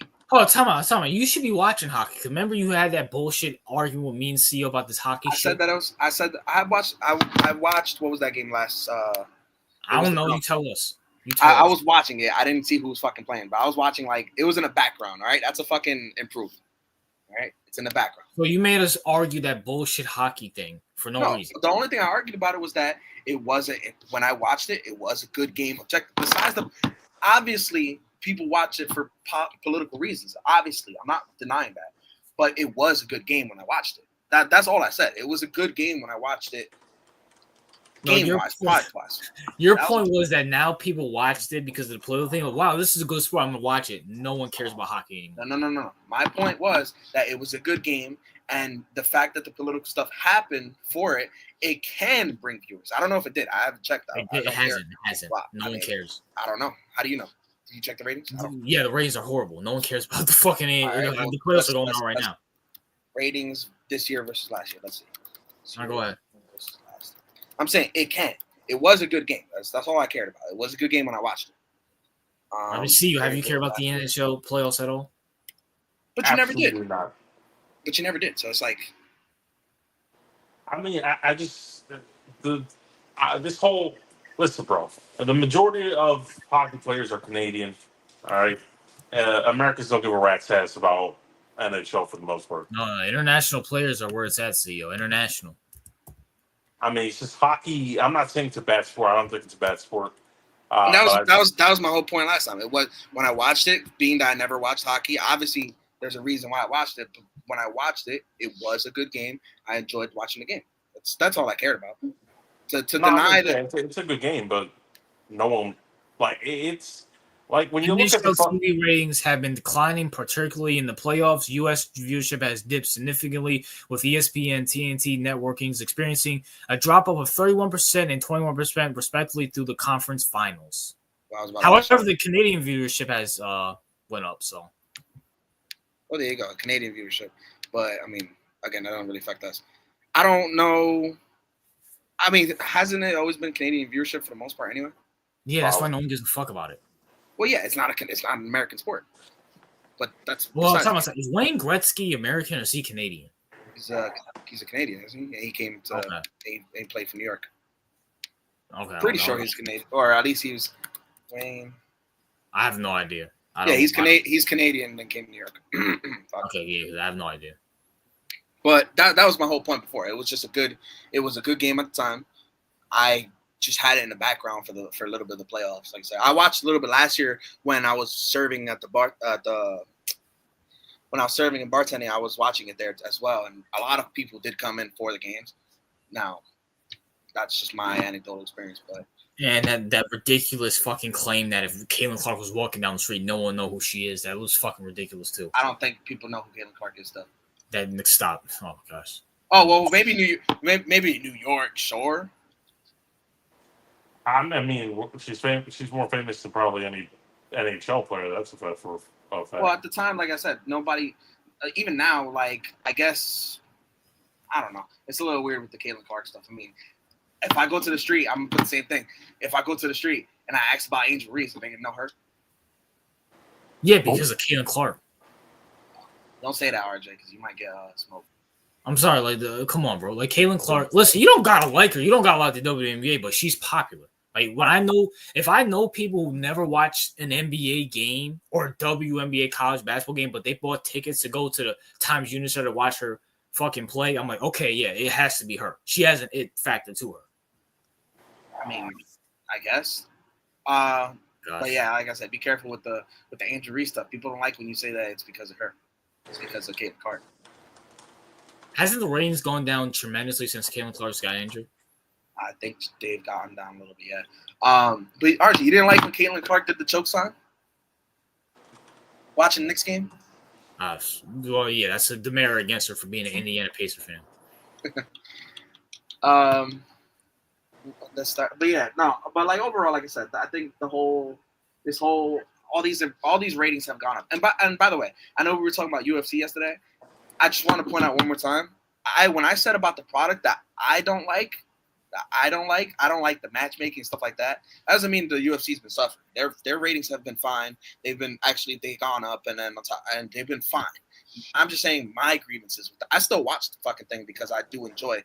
Even if it's a shit card, I still enjoy it because it's fighting. I mean, it's kind of like boxing. You can get two low-level guys and it'll still be enjoyable because it's fighting. So for me, that's my personal grievances, with Dana and stuff like that. And I give Dana, I think Dana's like all time, he's done a great fucking job. It's just my whole problem is now. There's a lot of different things with. It's not even about John Jones. It's really just the whole thing with him and Power Slap and boxing and this Netflix deal and all this other shit. That's like, I don't even think he's really the promoter. I think they say he is, but is he really the fucking? Because all he does is announce fights on Instagram Live, maybe, because he doesn't even fucking he doesn't do any marketing anymore. So that's my big issue with UFC. Well, listen, Dana is a boxing fan. He's always been a boxing fan. He boxed. He tried to get into boxing. It failed. That's why. Bro, listen, you know what the UFC is? The UFC is that reliable sixth girlfriend. Like 8 is boxing. 9 supermodels boxing. That's what he's always loved. He went to the UFC. That's why he shit on boxing all the fucking time because he's butthurt about it. Now there's a chance for him to go back to boxing. He's going to do it.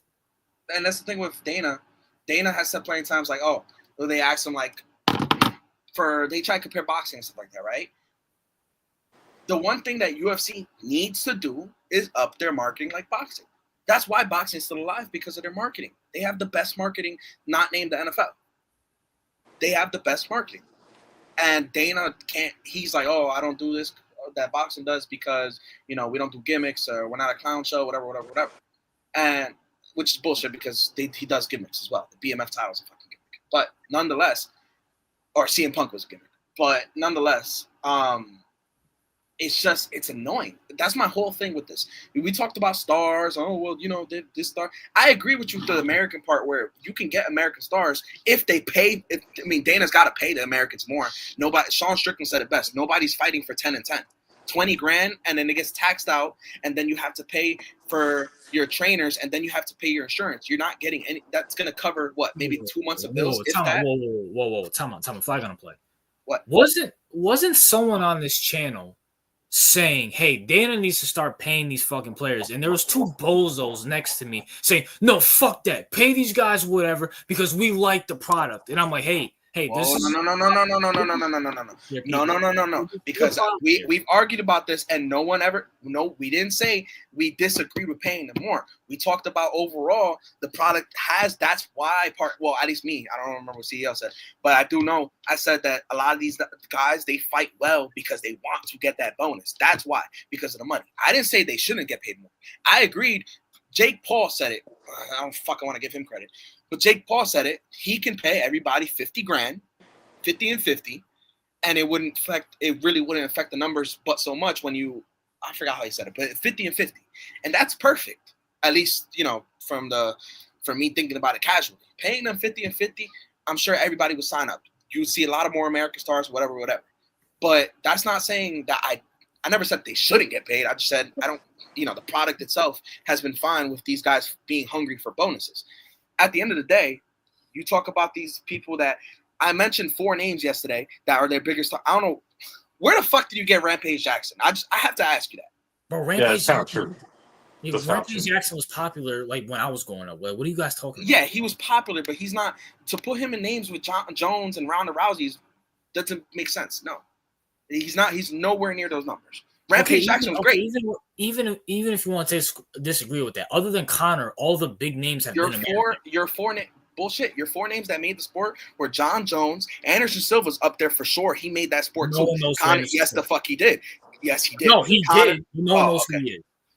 That's the point. It doesn't matter. He made the sport as well. Everybody knew who he is when he was fighting. When he was fighting, yes. Conor and GSP. 3 of those guys aren't even American. But you know what? You can give GSP because he's Canadian. You can put him in that same boat. But 3 of those guys aren't even American. Brandon, if I were right now, it doesn't matter. It doesn't matter. It does not matter. It doesn't matter. It does matter. It doesn't matter because Anderson Silva had he's one of the highest ratings of all time. What are you talking about? Well, just because in general, his 16 fight win streak, he fought a bunch of bums. CEO, did Anderson Silva not fight a bunch of bums on his 16 fight win streak? Aside from a few guys? He fought a bunch of bums and had great fucking ratings. And then when he fought Chael, it got even better because Chael was also a star. Not on the same level, of course, but he was actually, it brought the ratings. Chael was actually popular. He's an American popular. I remember everybody. He's American popular, yeah. He's American popular, yes. But Silva, GSP, because GSP's either 1 or 2. Some people think he's the GOAT, some people think he's 2, whatever. And then Conor, because Conor's Conor. At the end of the day, it's not about where they're from. For this part, when you talk about, it's not about where they're from. It's the fact that at least those guys had proper marketing. They had proper posters. They had the movies that boxing does. They had all these things. They don't do that shit anymore. You don't see UFC commercials. You don't see pre-fight movies like the hype trailers, shit like that. You don't see posters. You get these generic ass posters now. The other part of it is because the sponsorships back then. I know you don't like sponsors or how they do, in the ring and stuff like that. But the way they changed their approach to sponsors fucked it up too. Because the fighters, they can't sell themselves. They have to sell them. They can't. That's the wrong way to put it. They can't show their own sponsors unless it's their private. They can't put their own sponsors on display when they're in the UFC product, which kind of fucks it up for them too, because that's how they were getting their names out there. So that's what it is. It comes down to marketing at the end of the day.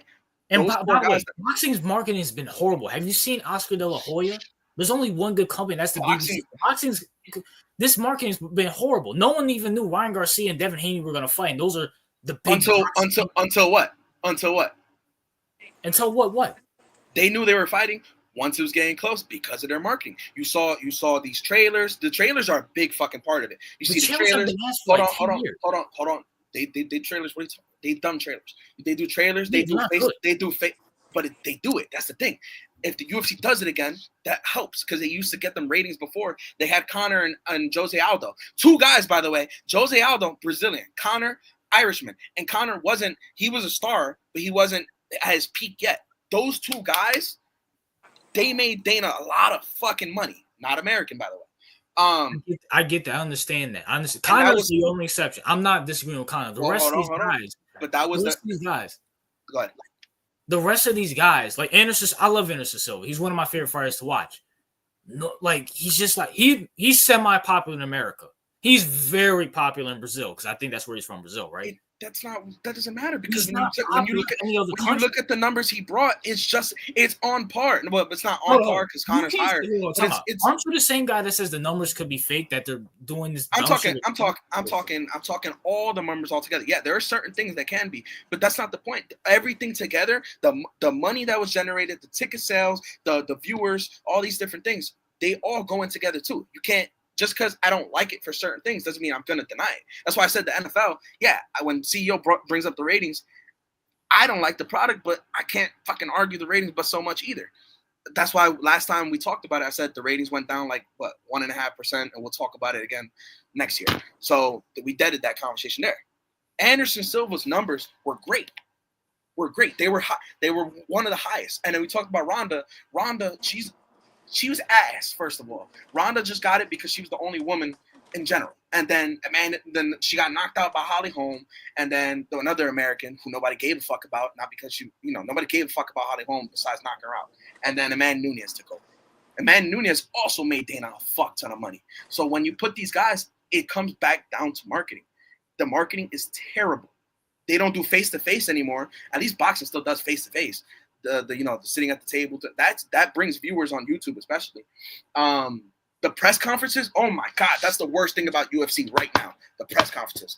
The dudes get on stage, they have these stupid ass, scripted ass questions. They're like the stupidest fucking questions ever, besides the last question of the John Jones petition. And then after 10 minutes, Dana tells them, all right, guys, we're gonna wrap it up. We're gonna face these guys, and then we're gonna get out of here. And then that's it. After the press conferences it says 30 minutes on YouTube, and you get about 7 of actual press conferences. That is not good marketing, no matter how you slice it. And that's a bit. And I would say one thing: if the UFC's marketing was good, and you still have this problem, okay, now it's because of this or because of that. But this wasn't a problem in the past. They were growing, and they're still growing to that matter. Even if their market is terrible, that's the crazy part, that they're still growing a lot. So, all right. So you're saying. Hypothetically, if their marketing goes back to being good and they're still having this problem, then you will open the conversation. Okay, maybe it's an international problem. Then yeah, it would be an international problem, because then at that point, what else is it? Then you have nothing else. But at the same time, you talked about John. We talked about John versus Tom on Instagram. You talk about ratings. John right now brings nothing because he's not fighting or promoting. He's not bringing anything. So he's basically retired. I know you said once John retires, they're going to suffer. He's basically retired now. Matter of fact, besides the Stipe fight, he's been retired for the last 3 years. 3, maybe 4. I mean, depends how you count Gane, because Gane was big in France. Nobody gave a fuck about Gane because he just isn't that good. Gane is not that good. I don't know how CEO feels about him. Cyril Gane's not that good. He's a great, striker, and he moves like a fucking welterweight or whatever, but he's one of the worst grapplers I've ever seen in my life. He got dominated by Francis on the ground, and Francis doesn't grapple. Yeah, and he had 2 torn ACLs at that. So John Jones, besides his 2 fights, I mean, what has he brought to the UFC in the last 5 years? No, I get that. I'm not disagreeing with you with that, But my thing is, you brought up the point that they've stripped John Jones they stripped John Jones of the title. This is the perfect time to strip him. He's not fighting, and I don't think John Jones was care. There has to be a reason why they're not stripping him. What's the only other reason they're not stripping him? I honestly think Dana's like, damn, if this nigga goes, I'm fucked. Tom Aspinall should be champion right now. John is not fight. I agree with that. But at the same time, like, what's the point of keeping him unless Dana's like really scared to let him go? That's the only like reason why. I think it just comes down to the Netflix or ESPN or whatever the fuck they're doing. Shit, we might be fucking completely wrong. Amazon fucking. No, I'm gonna keep real. Didn't you say the ratings were going up for ESPN? I said in general. I don't know about ESPN. I'm not sure about ESPN. Oh, okay. You might have been. I know ESPN's ratings. I wouldn't shock me if they were down because of how horrible ESPN the app is. Because it's a terrible fucking app. I'm gonna keep real with you, bro. I honestly think they're gonna stay on ESPN. Like, I'm just keep real. I don't think Dana really cares anymore about. He cares about the UFC, but I think Dana's in. Like, when you have too much things on your plate, it's like we can agree that Dana has his eyes on other things other than the UFC. I think you would probably agree with me more on that than me. So, well, I won't say that he doesn't care because listen, to say Dana wouldn't care about money because this all comes down to money is just ludicrous. But at the same time, yeah, maybe he's not focused on it. He's focused on Power Slap and all this other bullshit for sure. But I don't know. After what happened the last not this past pay-per-view, the pay-per-view before with ESPN, how the app really fucking failed and how they lost a lot of money, I can't see them signing again. Because they lost a lot of money because people weren't able to purchase the pay-per-view. Or if they did, they weren't able to see it. And it was just a fucking terrible app. I don't think, and he's been complaining the last couple of years, maybe subliminally, but he's been complaining the last couple of years. And I say him because you don't know about the suits in the back. Him and his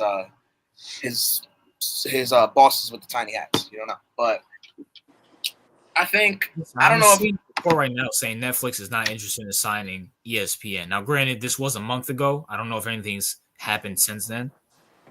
The only thing we're talking about Netflix is because TKO, which TKO is fumbling the fucking bag on so many different ways. But I guess it's conversation. But like, that's the only reason we're talking about the Netflix thing.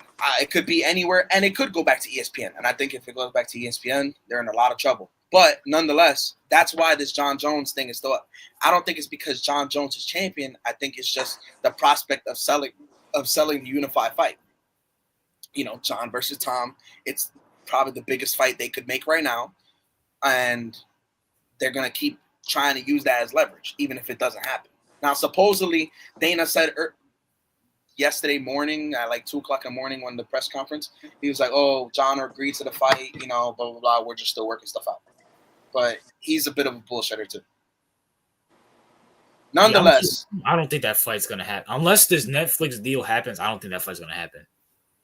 I actually believe John in saying that he hasn't been training. I honestly believe him when he says that. Well, you can see it. You can see it. He gained weight. And that's how he's on off season.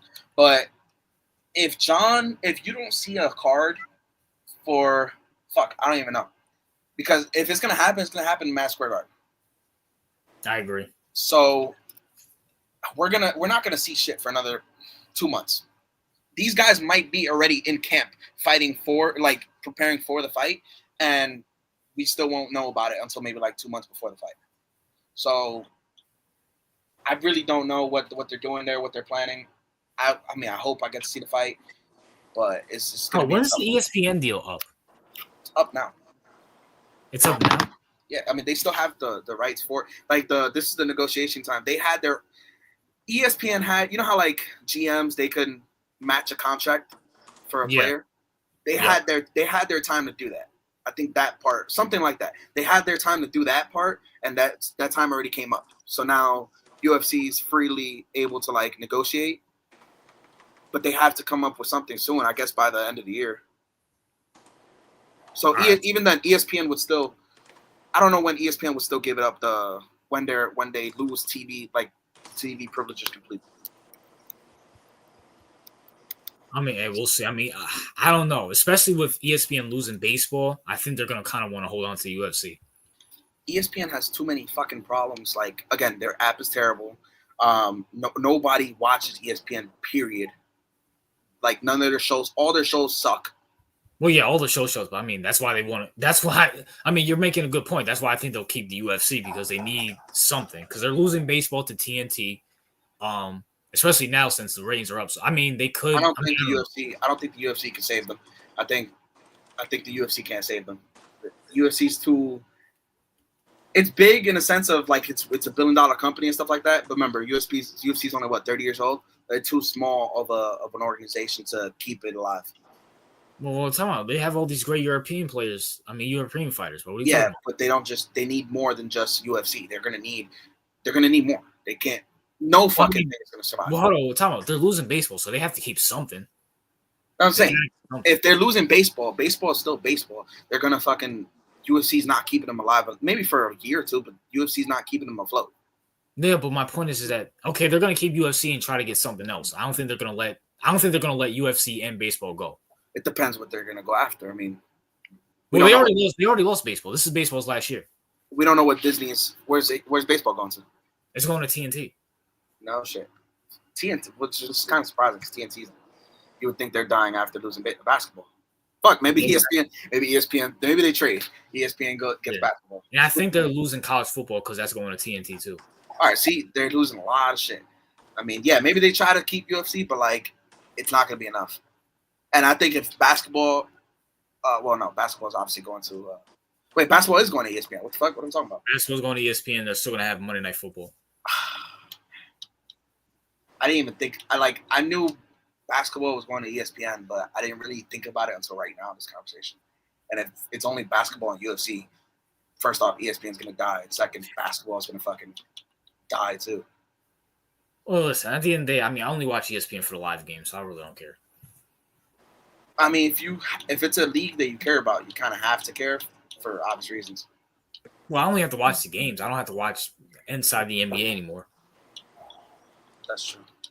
Well, which, by the way, I want to sit here, the transition to boxing real quick. You know what I'm saying? Canelo and Terrence Crawford has been confirmed, right? Yeah. And, you know, even though who do you guys have in that fight? You guys have Canelo, right? Well, I know Brandon said he's sick of Canelo for even entertaining Jake Paul. I think Canelo's going to win, but, you know, I'm kind of going to root for Terrence Crawford. And I know CEO says he has Canelo, right? Who's cutting? I think they're going. I think Terrence. He's going up. What? Crawford's going up. I think Crawford's going up. He's got to go up like 3 weight classes. Okay, yeah, I know. I'm going Canelo off of that fact alone. I'm going with Crawford. You know what I'm saying? I'm taking Crawford right now. Take your bias out of it. I'm taking Crawford right now because you know why? Because he's American. He's the American, and also he doesn't take fucking gimmick fights. I see. I know you're a Spanish fuck, so you're going with Canelo, but he doesn't take gimmick fights like Jake. Hold up, but I'm rooting for Crawford. You know what I'm saying? He doesn't take stupid gimmick fight. Listen. Hey, he's such an asshole. Listen, at the end of the day, bro, I do like Jake Paul, but listen, I don't fault Jake Paul. I fault Canelo. Why are you entertaining Jake Paul? Facts. Like, come on, though. Like, I don't dislike Jake, but if you're Canelo, I'm like, nigga, what? I don't need this nigga. The fuck? At this part of your fuck, I don't even want to say at this part of his career because Canelo can really do whatever the fuck he wants at this point. Yeah, that doesn't mean it's good.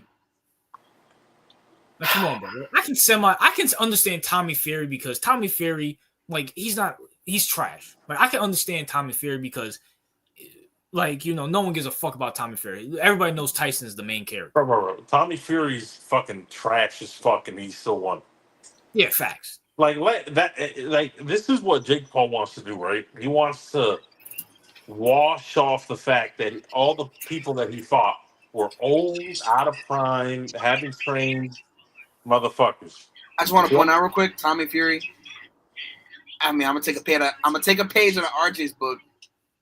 Technically, he won, but you know, you look at the stats. It's kind of like, you know, it's kind of. The point is, it's like Jake Paul gets hyped off of fighting fucking 60-year-old Mike Tyson, motherfucking Anderson Silva. Like, come on.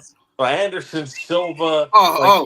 Anderson Silva, he brought up ratings there too, RJ. Just put that out there. All Yeah, right, because of Jake Paul, not because of Anderson Silva. Fucking Nate.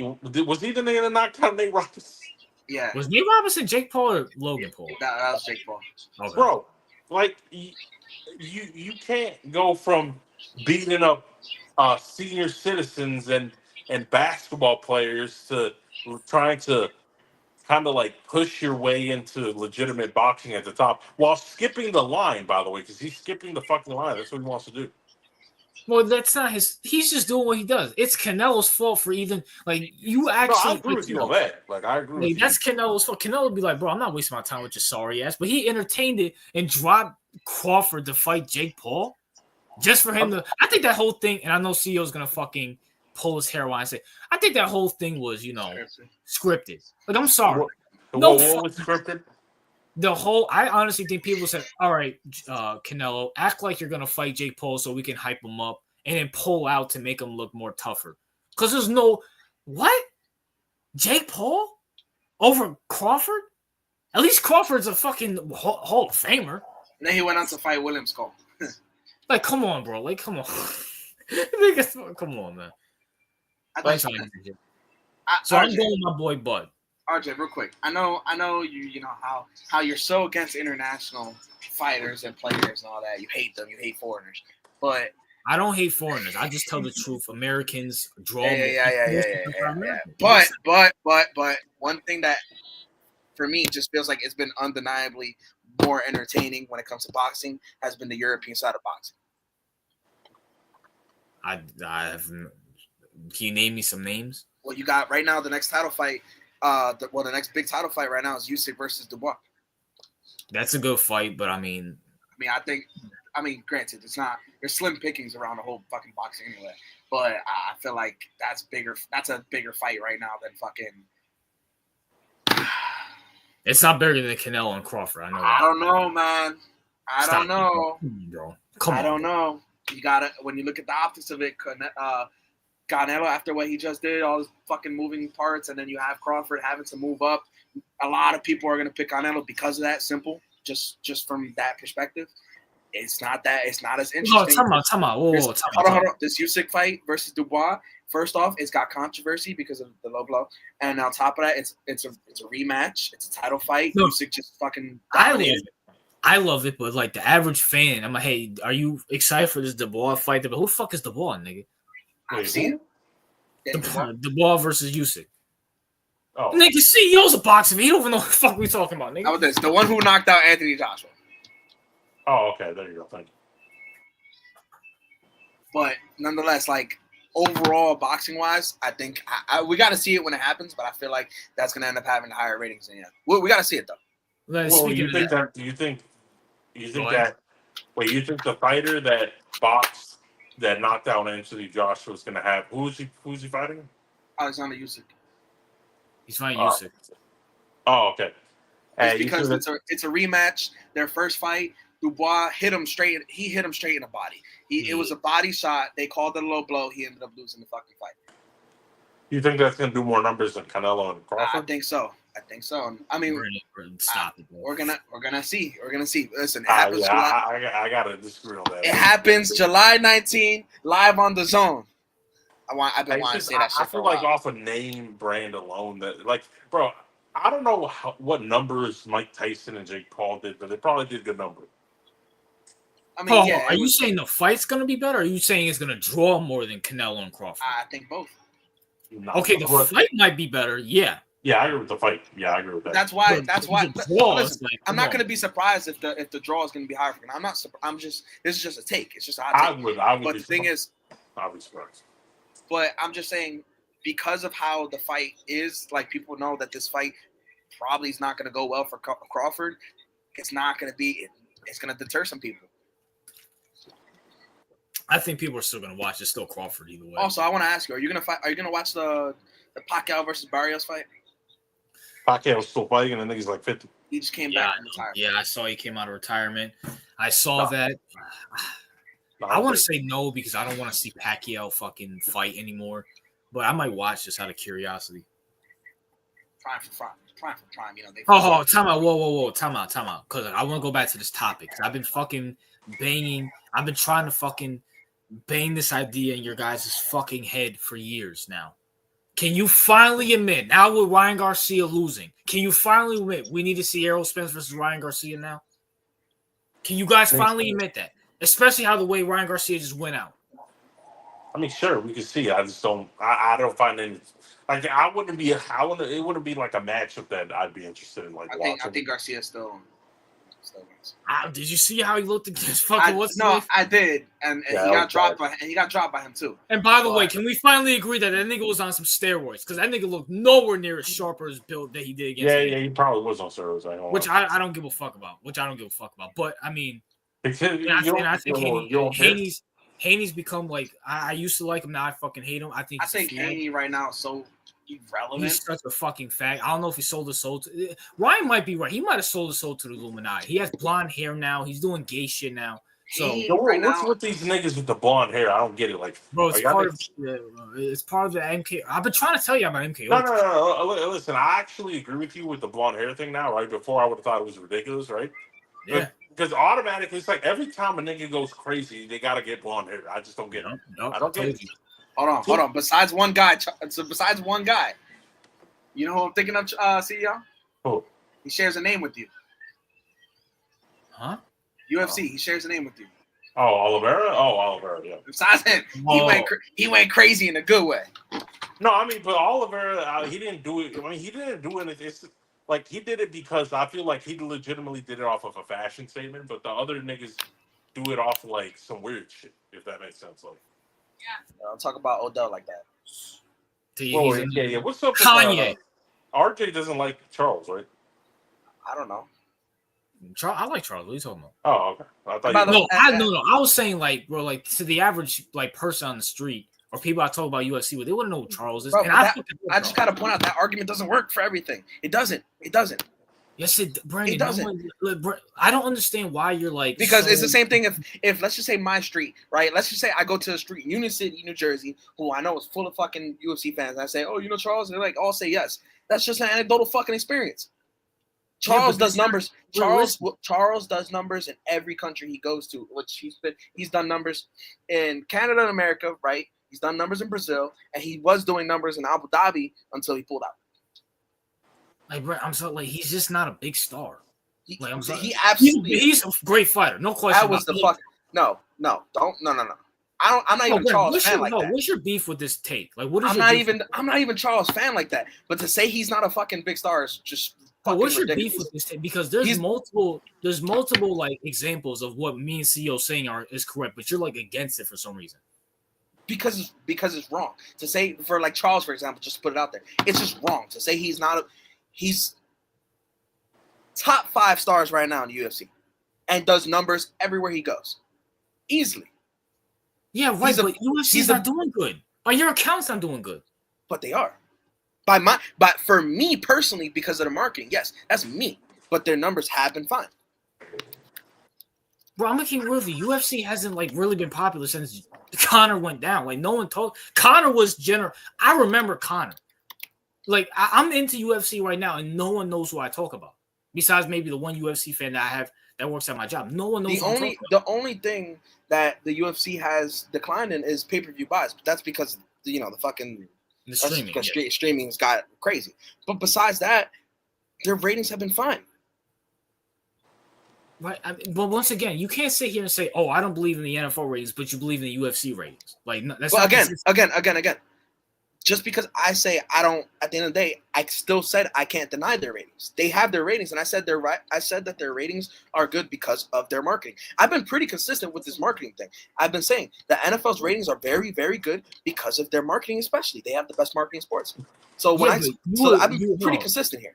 No, you would say, okay, the ratings say what they say. The only rating that I contested was the women watching the fucking, I agree.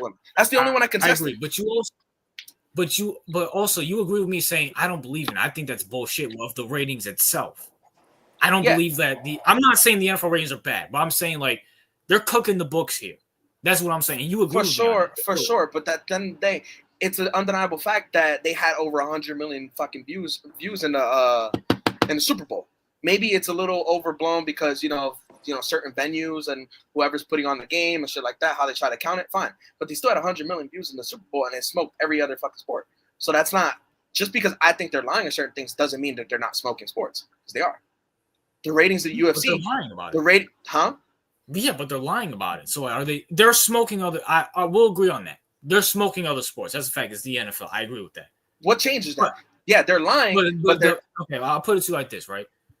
They're smoking every other sport, but they're lying about the way how they're doing it. That's the problem. But at the end of the day, the results stay the same. Not really. Like 100 million. What if it was 50 million? That's a really big fucking difference. I mean, they're still crushing it at 50, if we're being honest. I mean, what other sports crossing 50 right now? Yeah, that's a fact. But at the same time, they're lying about it, and I also don't think maybe it's inflated, sure. But at the end of the day, they're still smoking the sports that doesn't change. So then going back to UFC, yeah, they could maybe they're lying about certain things. I mean, every fucking organization. Right. But go ahead. But if the NFL's lying, then so are the other major sports. I agree. No, yeah, you're right. But that just shows more that the NFL, as much as they're lying, they're still number one. UFC, as much as they may be lying, at the end of the day, they have reached an all-time. They're at a peak right now. This is the highest peak they have. Ratings or buys are a little weird again because of the fucking streaming. And this is without a Connor. This is kind of without John Jones because, again, we don't know what the fuck's going on with it. What really did it for the UFC was Fight Island during COVID. That's what really brought them up. And it stood. They haven't went lower than that. That's why they keep the Apex. Everybody fucking hates the Apex cards. But that's why they have a respect for the Apex, because that's what saved that's what saved the company. Because COVID was going to kill a lot of sports. And it didn't. Nonetheless, somebody like a Charles, just get back to him. Somebody like a Charles does numbers. He does big numbers. That's why they had him fight Islam. He was going to fight Islam in Abu Dhabi, a growing market, growing Saudi market. That's to put the Charles thing to bed. How the fuck did we get? Charles is great, but at the same time, he's not. He's a great fighter. I love Charles, but nah. If the UFC had jerseys, he'd probably be number one in jersey sales.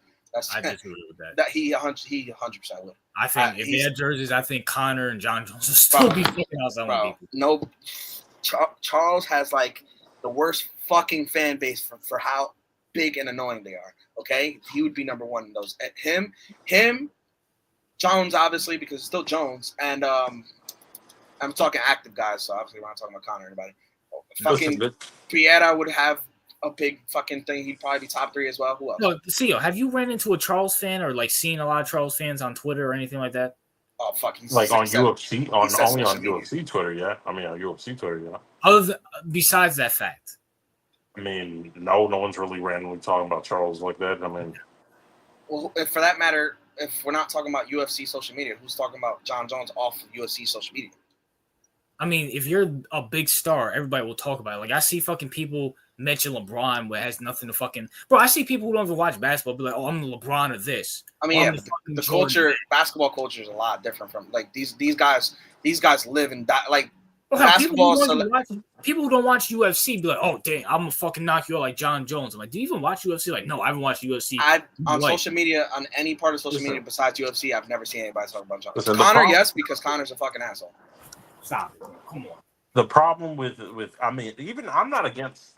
If I had to rephrase it, I think that like American fighters are should be prioritized. I do because I feel like I feel like it would connect more with the base at home, and I feel like that would generate a lot more. I agree. Ratings. Now, like remember, I'm surprised you didn't bring up the Diaz brothers, RJ. Diaz brothers. Yeah. Now. I didn't hear what you said. Who? When it comes to I do think international players can be popular in terms of. I agree. Like Canada. Listen, I'm talking about Western countries, Canada, the UK, right? Yep. Like, listen, I'm just keeping it buck. All these mountain Russians and shit, that's not gonna fly. I'm just like, well, those guys know. Well, those guys know because they're not like you can promote someone. You could promote someone from England, right? And I think you'd like you could promote like Patty, right? Remember Patty?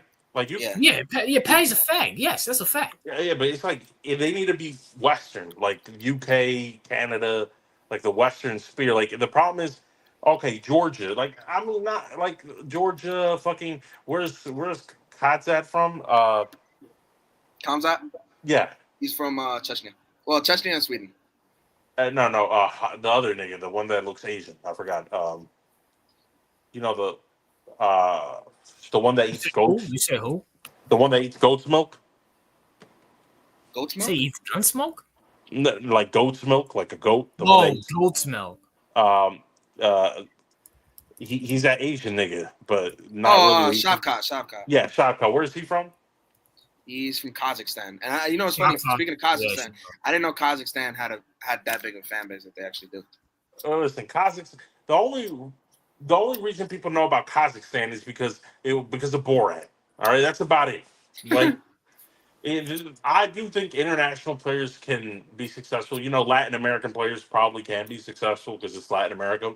But when it comes to like niggas from Turkmenistan, Kazakhstan, like I'm sorry, but like how the fuck are you gonna promote that shit? And by the way, I'm not saying exclude them, right? Because if they're Yeah, I'm not good, saying fucking gas them. All I'm just trying to say is let's chill the fuck out. But that's No. also the other thing when you talk about those guys, for sure, they are a drag on the sport, but because they don't have any fucking personality. That's them. That we're talking about those guys who are dominating now. And also, we just had four. Everybody's talking about America, but we had 4 American champions last year. We had who was it? Strickland. That's my favorite year. 2024 was my favorite year in UFC. Now, Last granted, I year- haven't been watching I mean, for 2 years. last year wasn't that good either. In 2023 smoked both these past. Well, are years. you talking about for me, or are you talking about just ratings? I'm just mean in general. I mean, for you, that's your personal thing. I'm saying in general. Yeah. But last year really wasn't good either, and that's because a lot of pullouts, shit like Bro, that. the whole crowd was dead when Murad, and I like Murad. The whole crowd was Sean O'Malley was piecing him up the few times it was. The whole crowd was going crazy. Well, The whole crowd. the Sean very O'Malley hold was on, a put it out to fag. the very few times because Rob But dominated. that's the point. That's the point. the only way the crowd is gonna go fucking crazy is if they take that shit to Georgia. All right, Well, that's the only. That's actually wait. I want to put it out there. When Umar and Marab fought, right? They were going crazy from Rob. Were they not? You watched that fight. I mean, but Umar's another mountain rush, you know. But they were going crazy because Marab was styling. The crowd was fucking lit. Every time for Patty, the crowd is fucking crazy. Even in America, the crowd is crazy. Well, at least Patty's on the west as Western. And Listen, as a fan, versus as a fan of the sport of MMA, right? Yeah. As personally, I don't care about the mountain Russians being in the sport because I think they're entertaining and it's fun to watch because these are legitimate people. I mean, contenders, right? Yeah. So I have no problem with that. But it's like if you, and I don't care about the UFC's revenue because I'm not getting paid, so I don't give a shit about that shit. But if we're talking about like growing the UFC, which I think I would like the UFC to grow only because more fans, we could talk about it more. It'd be a good thing, at least for me, because I like Well, talking. I don't know. UFC fans are kind of. I'll give Brandon this credit. UFC fans are vastly annoying to talk to. I mean, yeah, they are annoying, but it would be nice to be able to like casually talk about UFC like you would casually I don't think we could talk about. No. UFC fans will literally criticize you for. You could be watching the sport for like 2 months. Oh, you're a fucking retard. How the fuck did you not know that? It's like, my nigga, like the guy just started watching like 2 weeks ago. Like, chill the fuck out. Is he supposed to just sit? The problem with UFC fans is like I don't think boxing fans do that shit. Yeah, but the problem with UFC fans is you have a lot of those fans that were around during like fucking Pride and all that shit, and were around during the early eras of UFC MMA when it was considered like an underground sport, right? Yeah.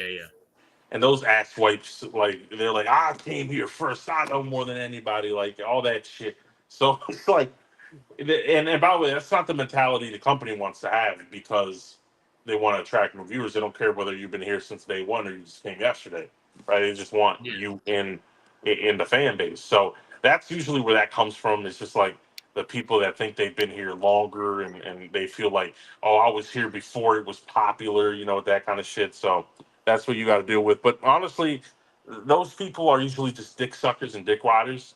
Because if you say something about their favorite fighter, it's kind of like your sports team. It's like if you say, for example, when we talk shit about Shy, right? Uh, the nigga in the comment section be talking all this mad shit because we keep rightfully clowning his play. It's kind of similar to that.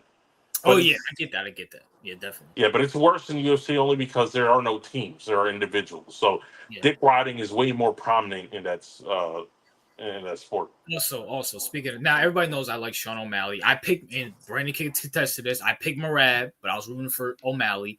It annoys me when UFC fans sit here and say, "I would have did this or I would have did that." You wouldn't do a fucking thing. People think like they'll watch Merab on top of fucking Sean O'Malley, but Sean escaped. Merab's a fucking wrestler. Merab is strong as shit. He's not gonna be able to escape that. Yeah, I agree. It's like easy to fight. Well, no, RJ, I agree with you. I get what you're saying because I did make this point earlier with the basketball.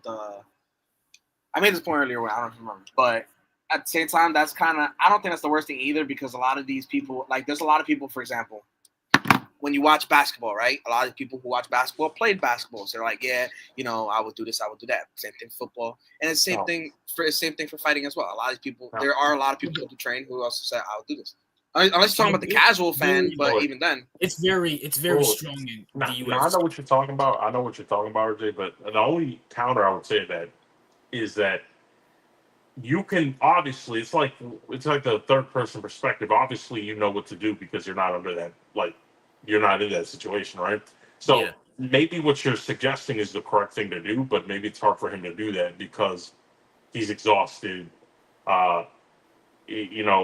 Psychologically, he's probably fucked. Kind of things like that, for example. Yesterday, like, Sean slipped twice because he was backing up the whole time. He was like, all right, waiting for this man to shoot. You could see, like, he was waiting for him to shoot. He was waiting for it. Yeah. He threw a few faint uppercuts, but, like, none of them obviously landed.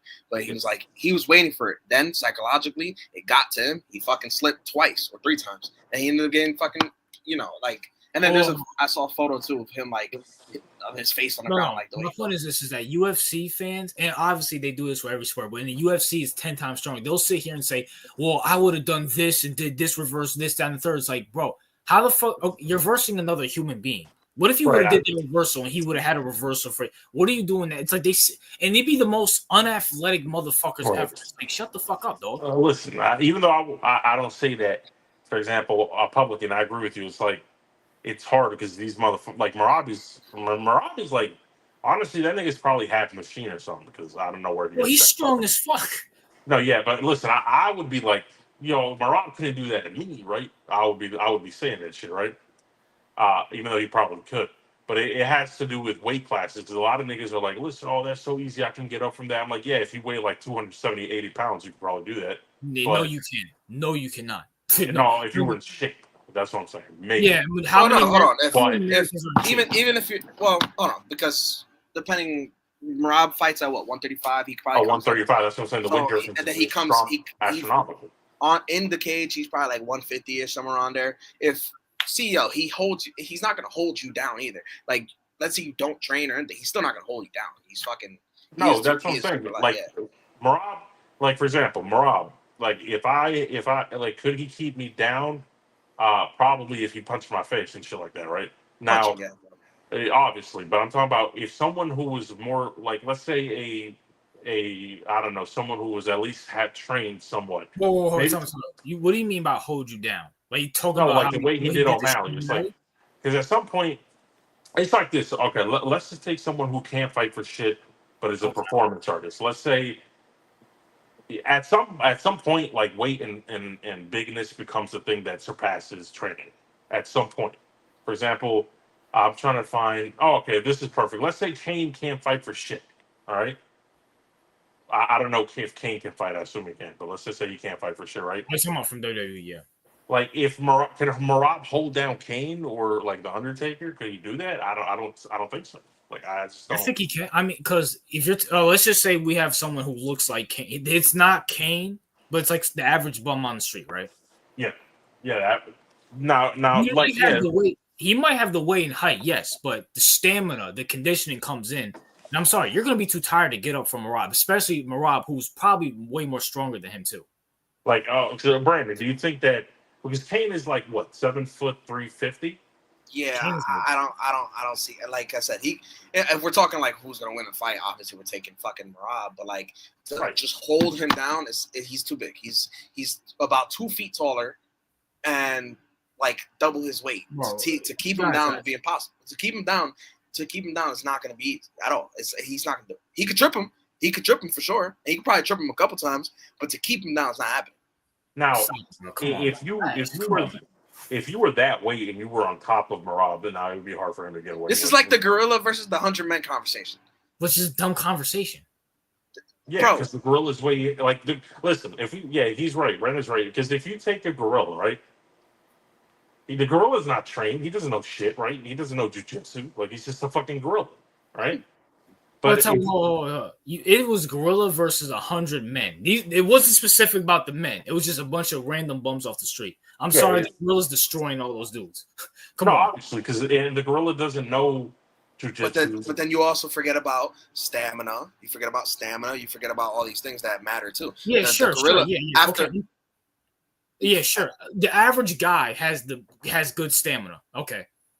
The fattest country in the world has good stamina. That's not the point. Yeah, you don't need, if it's 100 people running at somebody, you don't need a fuck ton of stamina to dogpile a fucking gorilla.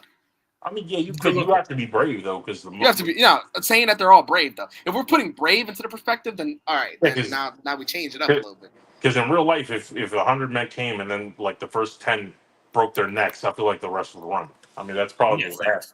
But saying that they're fucking, I don't know. I guess they're getting paid to actually do it, and they actually do it. Enough men can dogpile a gorilla for sure. I mean, that's too much fucking weight, and it's not going to have enough stamina. Somebody would have to, they would have to die. That shit wouldn't even last 20 minutes. The gorilla would destroy that fucking those 100 dudes. Simple. Like, it's not even I feel like the humans could win if they didn't care about their lives. That's one. And if they just, how bees just attack and they don't care if they die or not? Like wasps. They just attack. They don't care if they die. Bees care. Wasps, they don't care.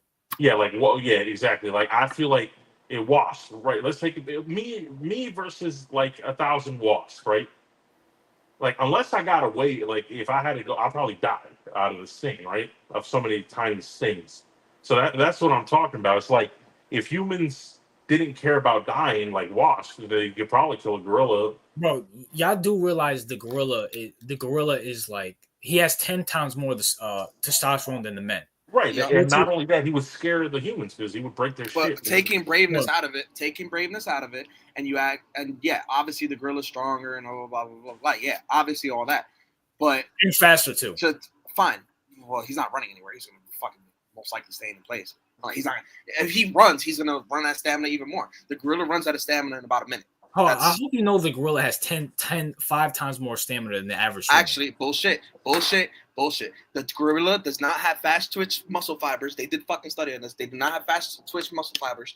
I'm sorry. No, they do have fast. Sorry, they do have fast muscle fibers, which drains your stamina even more. This is studies on fucking people and gorillas. That means that's true. But at the same time, the average man doesn't have the stamina as a gorilla. Like, you do realize a gorilla can pick up. We're taking 100. We're taking 100 of those men. It still loses. There's a reason why. There's a reason why we need weapons to beat a gorilla. There's a reason why for that. Hold on, give me 2 seconds. No, I agree with you. No, I don't know how we got here, but I guess that's why. Because people I don't think. Under regular circumstances, I don't think 100 humans could beat it. Like, that's what I said. Unless they're like wasps that they can attack without caring, because someone's gonna have to die.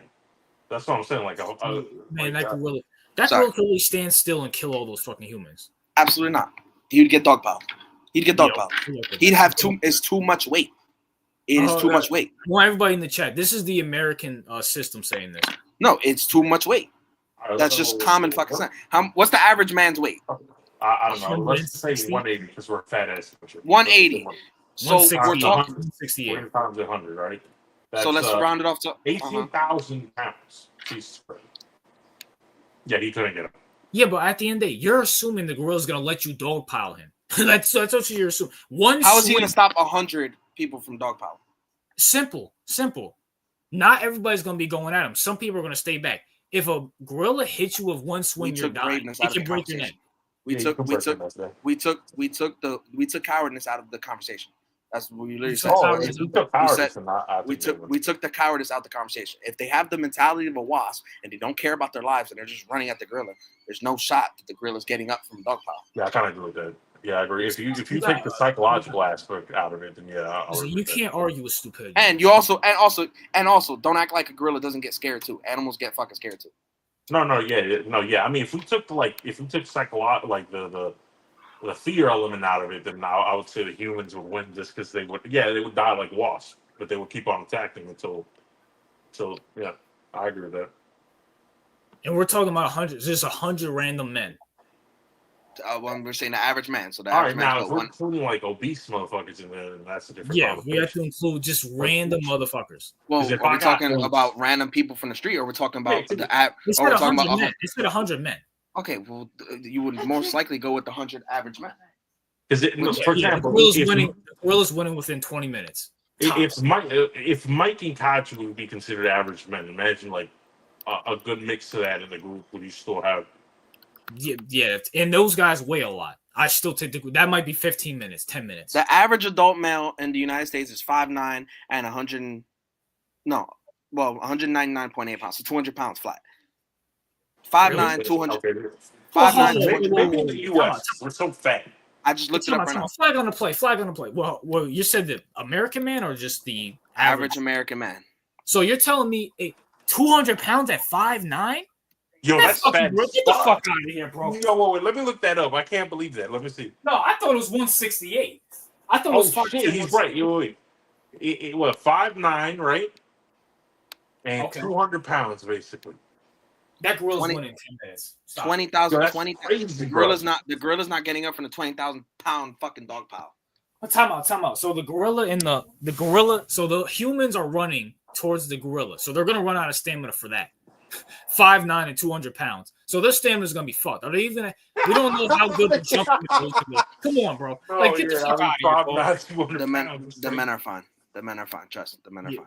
Oh, Brandon, CEO, whose intelligence you gonna trust here, me or Brandon's? I mean, if you want to chalk it up to that, but I'm saying the men are fine. You got to think about just logically. Brandon, the fucking men Brandon. are after. How many? Can we use the environment and shit like that? I don't know what the environment. Let's say. All right, I'll give you the fucking scenario. It's a football field, one gorilla. What's the average fucking size of a gorilla? Average measurables for a gorilla. Because I feel if we can use strategy, then you can get like. Because that's the human's element. Because we can use our brain. That's the difference. The average gorilla is 4'6", like 4 feet 6 inches tall, and anywhere from 300 to 500 pounds. Let's just say 400 to put down the middle. Okay. 4'6", 400. He's in the middle of a football field. 100 men are surrounding him in the circle. They got the gorilla in the circle on the football field. Wait, hold up, Brandon. The average height of a gorilla is 4'4"? 4'6". 4'6". So you're telling me I'm bigger than a gorilla? Yes. Yo, that's crazy. Yeah, guards might be. Yeah, I think the humans might win. Well, you're not heavier, but you're taller. Is that? Hold on. Is that on its feet? Is that standing up or on its? Well, I've seen a gorilla. I believe it because I went to the fucking zoo. I've seen a gorilla. They're not tall. Like that's crazy. Like that's literally like went upright. Yeah, 4'6" went upright. Brandon looked like fucking Shaq. That's crazy. I mean, I guess they can. The females can get to 4'11". It says, but we're talking average versus average, so it's only right. Nah, yeah. The average gorilla stands in the middle on the NFL fucking logo in the middle of the football field. 100 men surround him who are all 5'9". Bullshit. Here's the thing, though. We have to 4 foot. Oh, time out. But you see the point of that I'm making. You have to make the advantage for humans because you know if it's 1v1 anywhere. I just gave you 1v1. No shit. But I just gave you a. No, I'm talking about 100 men versus a gorilla anywhere. The gorilla's gonna win majority of the time. Well, what advantage did I give them? You gave them a football field and said in the middle of the football field surrounded by people. That's going to be a better chance for them to pile on. Well, what? How else even can I make it to be? How else even can I? It's 100 fucking people. They're only in the football field, not the stadium, the football field. Where else is the fucking gorilla going to be? Oh, we're going to put him in the corner and put the other people in the corner. Oh, okay. Yeah. You know why? Because majority of the people running towards them are like, oh. They don't have to run until the gorilla gets close. They can wait till it's about 20 yards away and then start running. They don't have to. You do realize the average man can't run up the block, right? Again. They don't have to run the length of the whole field to get. They can all walk, and if we're putting they can all walk, and then when they're 20 yards close, they can all fucking run. 20 yards.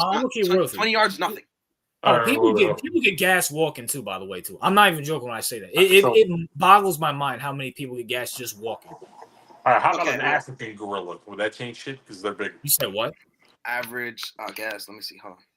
Like silverback. Oh, silverback. Forget it. That shit's lasting 5 minutes.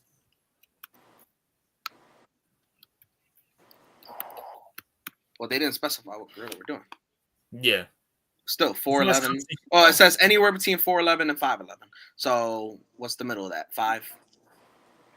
It says the average height is 5'5" to 6 foot when standing on their hind legs. Well, I'm seeing, for me, it says when they're standing, it's 4'11" to 5'11". You said a silverback? Yeah. All right. Yes, silverback says 4'11" to 5'11" for me. So if it's 4'11" to 5'11", I'll say the average. We'll just put it at 5'2". That's the middle. Well, that's why I'm saying it. You do that shit. It says 4'11" to 5'11". They also weigh 135 to 195 kilometers. The only thing that changed is really just a few inches of height. That's all that changed. They're still about the same weight. Either which way, the gorilla, the silverback, you can forget about. I'm giving you the most plain fucking even field. They're the most even playing field. They're in a football field, 100 versus the one. So, put them wherever the fuck you want. They're not winning. Yeah, I agree. They're not winning. I agree with that. They're not winning. How about a polar bear? The gorilla. No, it's a fucking polar bear. I mean, polar bears are huge. Have you seen Pete Alonso? I'm chilling. Let's see, polar bear. Well, hold on. The average. Well, not the average, but the average man in Russia could fucking beat a black bear. So. Black bears are pussy. Well, it's a bear's a bear. No, I mean, I'm supposed to to a black bear's face. Listen, everyone knows white polar bears are the. They are the most dangerous, but a male polar bear, anywhere between 6'6" to 8'5", we'll just say 7'5", 7'5" to anywhere between 350 to 800 kilograms. So we're talking like. Let's put the average. 1,000 pounds. We'll put the average at 11. We'll put the average at 1150. 1,150 pounds at 7.5 feet. No fucking shot. The men are beating that one. No, polar bear clears. Polar bear will clear. Listen, this is just American bullshit. You feel me? But hold on, we went from this to fucking. Why do we talk about this? Because I mentioned that this was. You brought it up, Nick. The fuck? No. But I said this is like the man being. What the fuck? What was that? We were talking about. Oh, we were talking about like the average dude talking about. I would do this to Marab if I was on the ground with. Oh, because we're talking about Marab. If Marab this is the average UFC IQ right here. Shut the fuck up. We're talking about Marab holding down Kane or Undertaker. He's not gonna hold them down. He could trip them maybe 10 times. I don't know what's the time limit. But he's not holding them down. They're all weights. They're very big. He's gonna try to get their neck, and he'll probably choke them out. But they can stand up. They can stand up. Bro, listen. People who never fought don't know what the hell fighting is. I'm sorry. I mean, no, I'm sorry. Okay, that's besides. I agree with you, but I feel like sometimes brute strength just.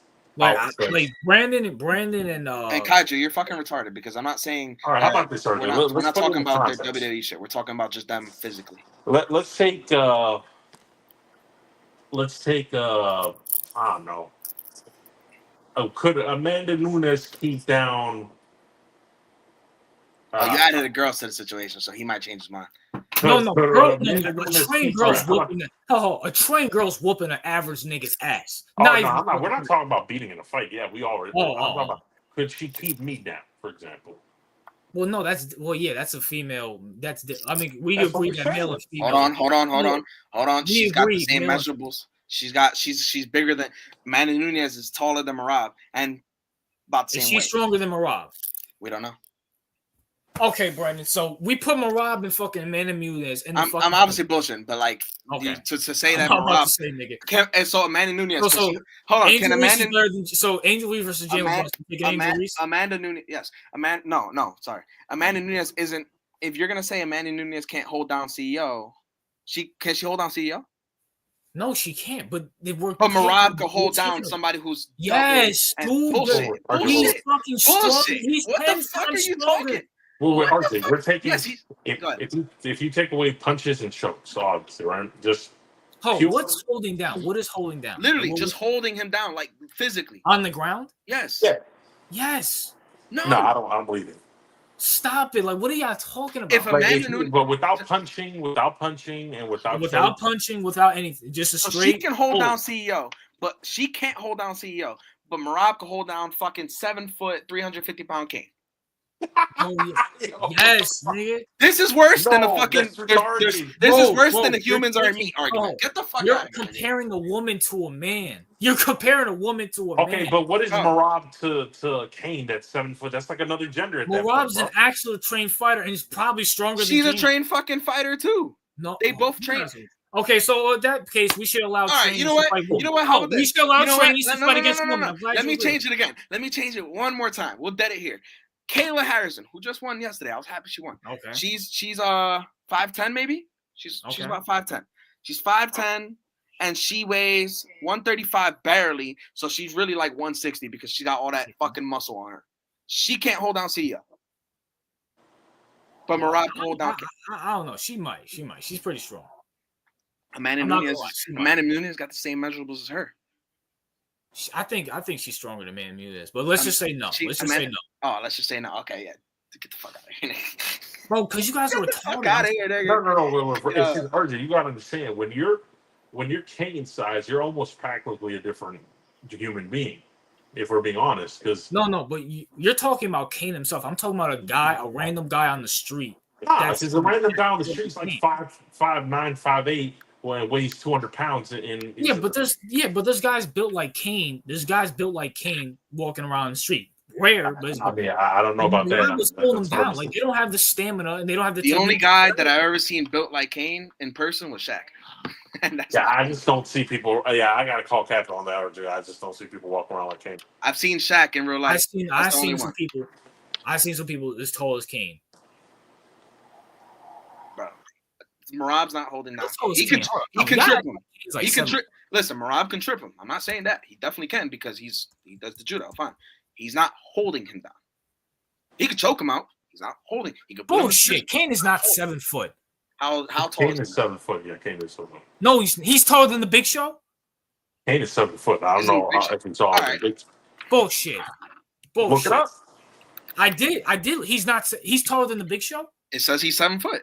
Yes. Yeah, he's 7 foot. I'm saying. Big Show 7 foot. Oh, we know for a fact Big Show 7 foot. We know for a fact WWE. Hold on. Let me see something real quick. Okay, well, I'm looking at a picture of Big Show and Shaq, and Shaq looks like 2 inches taller. How tall is Shaq? Bro, I'm looking at 7'2". 7'1", but it says Big Show's 7 foot, and they look identical for the most part. So yeah. Oh, hey, RJ, do us a favor. Can you go on Google, right? I'm doing it right now. And show everyone and put Prime. Nigga, what the fuck, brother? Right here. Hold on. Well, show you what? Go on Google, right? put Kane, right? Just put Kane. No, you want their height, right? No, I just want you to show us the images of Kane. Oh, I'm about to show you right now. Hold on. There ain't nobody but stupid ass Kaiju in the comments. Oh well, that random editor. And I don't know why you guys mentioned Mike. When the fuck was Mike? When was Mike here? So this is Kane and Big Show next to each other. Does Kane look taller than Big Show? Even like 2 hours ago. Okay, can you get their actual fucking? Just because they have them in one photo. Oh wow. Okay. What about this photo? Whoa. I don't want you to compare the Big Show and Kane. All right, then hold on. Let's take Kane out of it. Can Marab hold down Big Show? They're look at go to images. Go to Kane. That's besides the case. Fucking put Kane and Marab side by side. No, okay, just go to images. All right, now look at scroll down. Get a full size image, like. Fuck. Okay, show them. There was like a go up a little bit Yeah, because he's fucking using edge. You got to put them side by side by somebody. Put them next to fucking like okay. Rey Mysterio or some shit. Well, how tall is Rey Mysterio? Like 5'6"? He's probably same size as. If I'm shorter than Rey Mysterio, I'll be mad. All right, he's 5'6". We good. All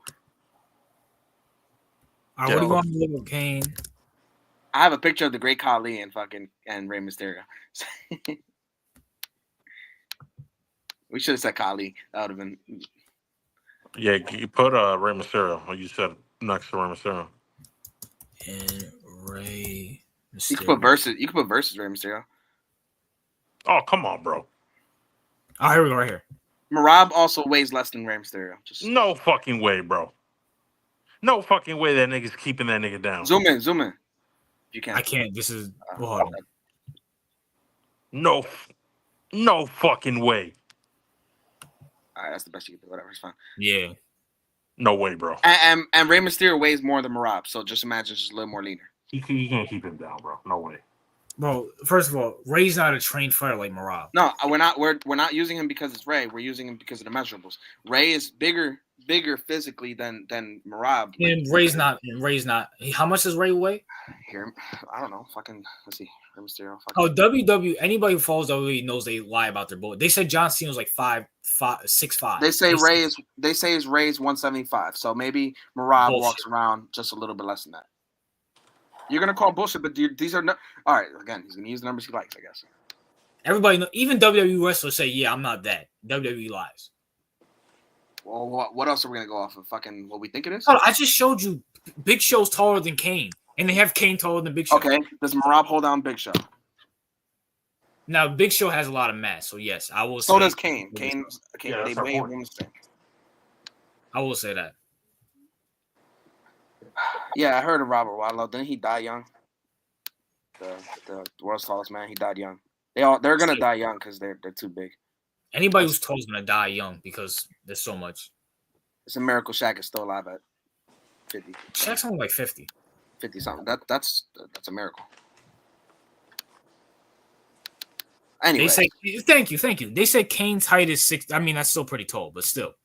Wait, well, Undertaker's 6'10". It says Undertaker 6'10". So I don't know. Yeah, I mean 6'10" is so fucking ridiculous. You might as well be 7 foot at that point. All right. Well, you know what? We brought up Kane. Can fucking Marab hold down Shaq? No, Shaq has too much. He's just fatter. Shaq. Let's check Shaq. Can you put that down, Gabby?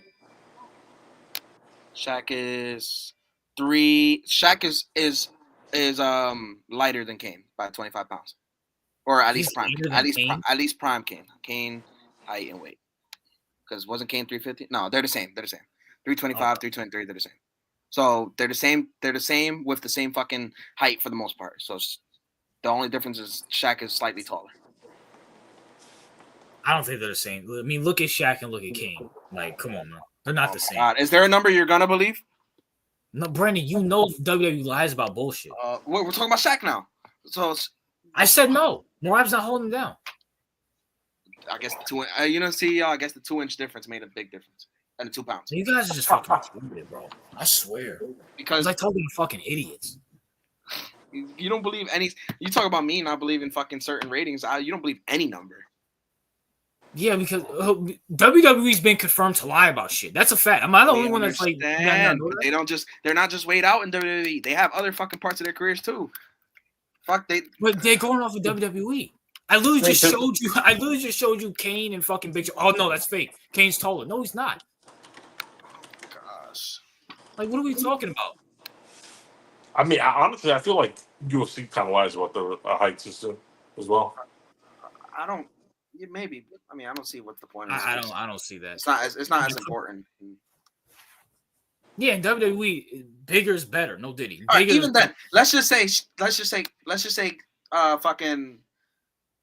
Let's say Kane is 6'10". Hold on. Time out. You see chat? You see what I'm talking about? Like the average UFC fan. We're talking about Kane and Marab, and then you have these same people like.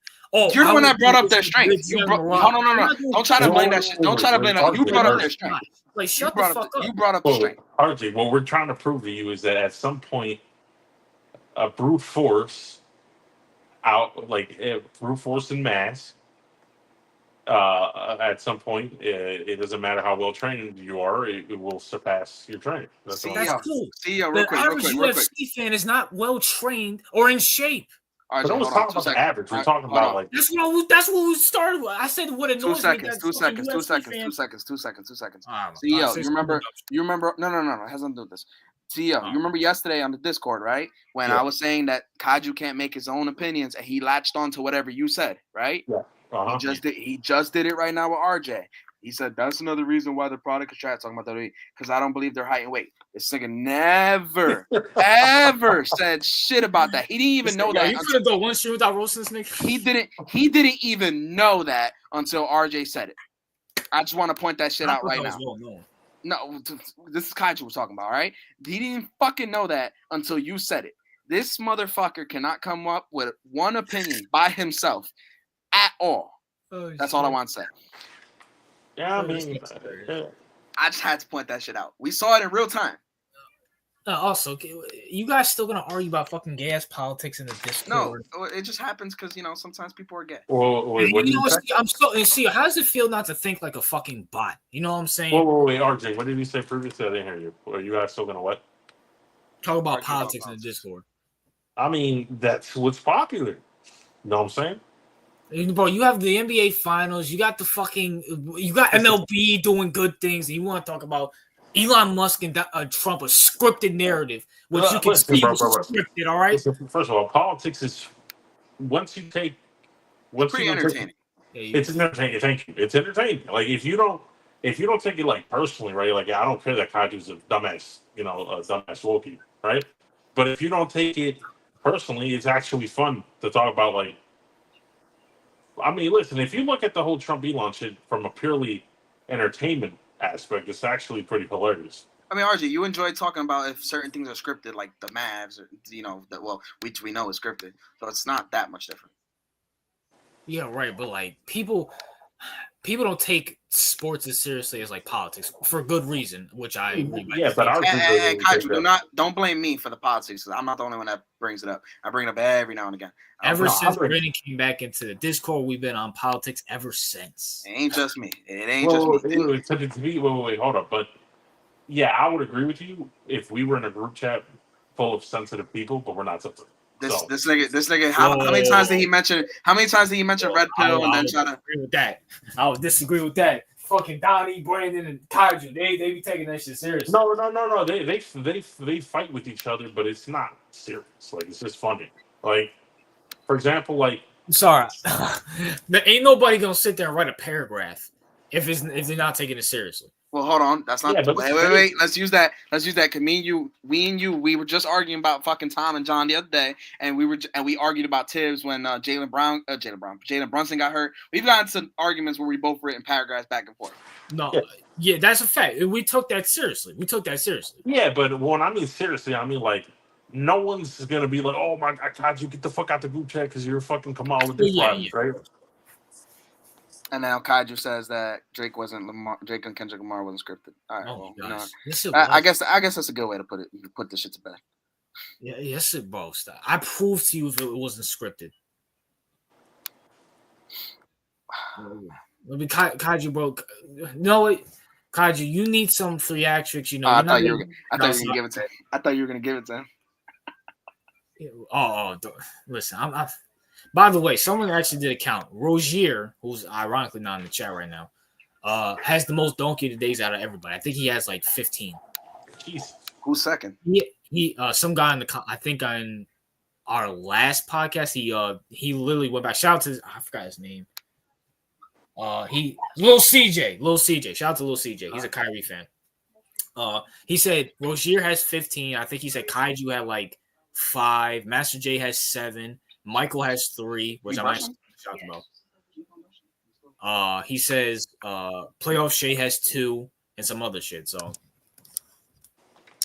actually, I'm actually shocked Rozier's not here. Maybe Brandon's scared. We might have this. See, CEO, there's a positive Brandon being here. There's no Rozier. Okay, well, because Kaiju's so much better. And Mike, Kaiju doesn't bother me. He bothers you guys for some reason. He don't bother me. He's just gay. I mean, well, it's just Kaju's. Let's just be honest, Kaju's fucking stupid. All right. He's seeping. What? Like the only good thing about Kaiju is you could just hurl whatever insult at him, and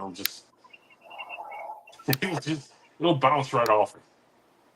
I mean, listen, man. This is Kai. He's on a journey of this red pill thing. You know, you just gotta take your time, man. No, I don't even believe that because he's still espousing feminist bullshit in chat. Word. Oh, what does he say? Oh, listen, when I see you guys, what does he say? Like, what does he say that's feminist? First of all, other than the fact that he voted for Kamala, other than that fact. And besides abortion? Yeah, he said, well, "My body, my choice." Only a feminist says that shit. And also, he claims to not defend the OnlyFans stuff like that. But we've seen him defend porn. Yeah, that's the whole fact. He says he doesn't, but he defended porn too many times. Oh, why delete porn? You know, I need it. My life is empty. Now listen.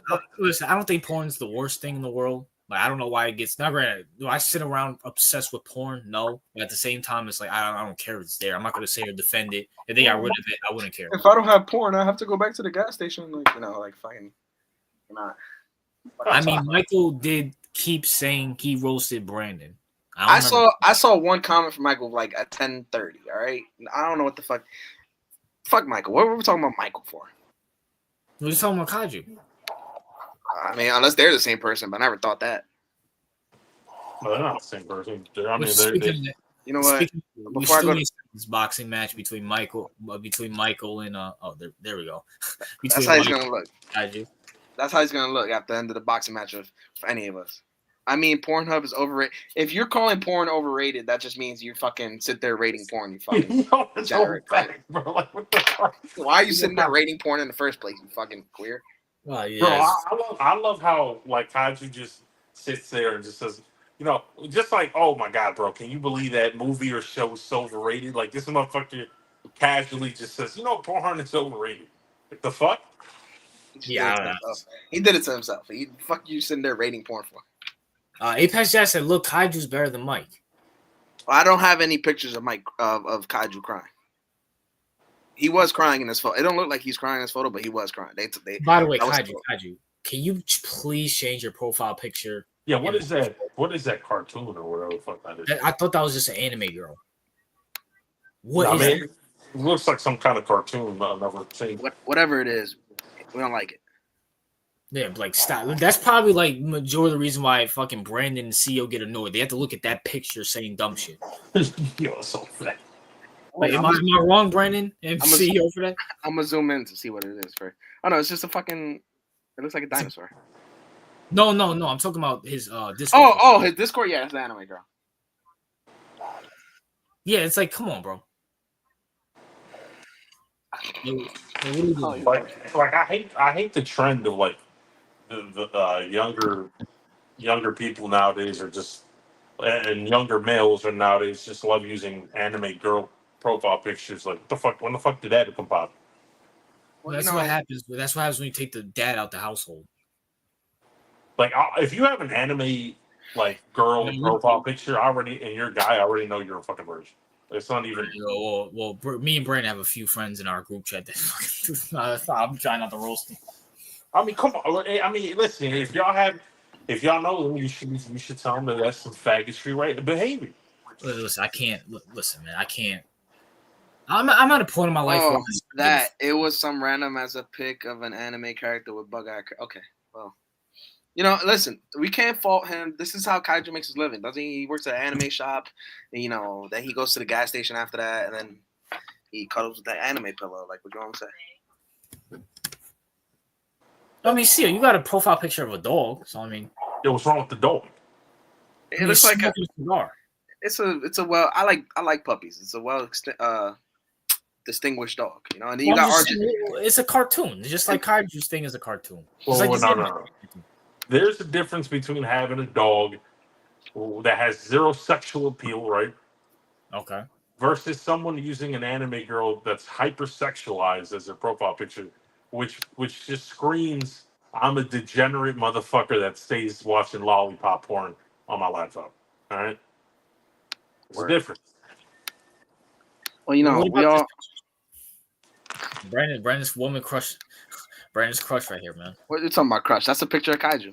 Bro, can you believe like some nigga married that actually because she was married to a white nigga? Doesn't shock me. She looked like Kaiju with locks or whatever But you how want to call can you that. hit that? With your heads, whatever you call it, hair. I told YTC a pink eye is a new hickey if a girl farted in your face. All right, wrap this shit up. All right. You guys. All right. This is you know what? Everybody in the chat is going to be the 100 people that try to fight the fucking gorilla. Good luck with that.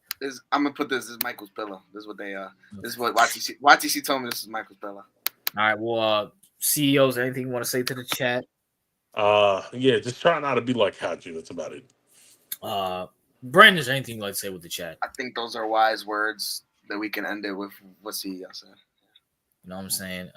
Well, hold on. Tell me, would you rather the chat act like Kaiju or Mike to end this stream?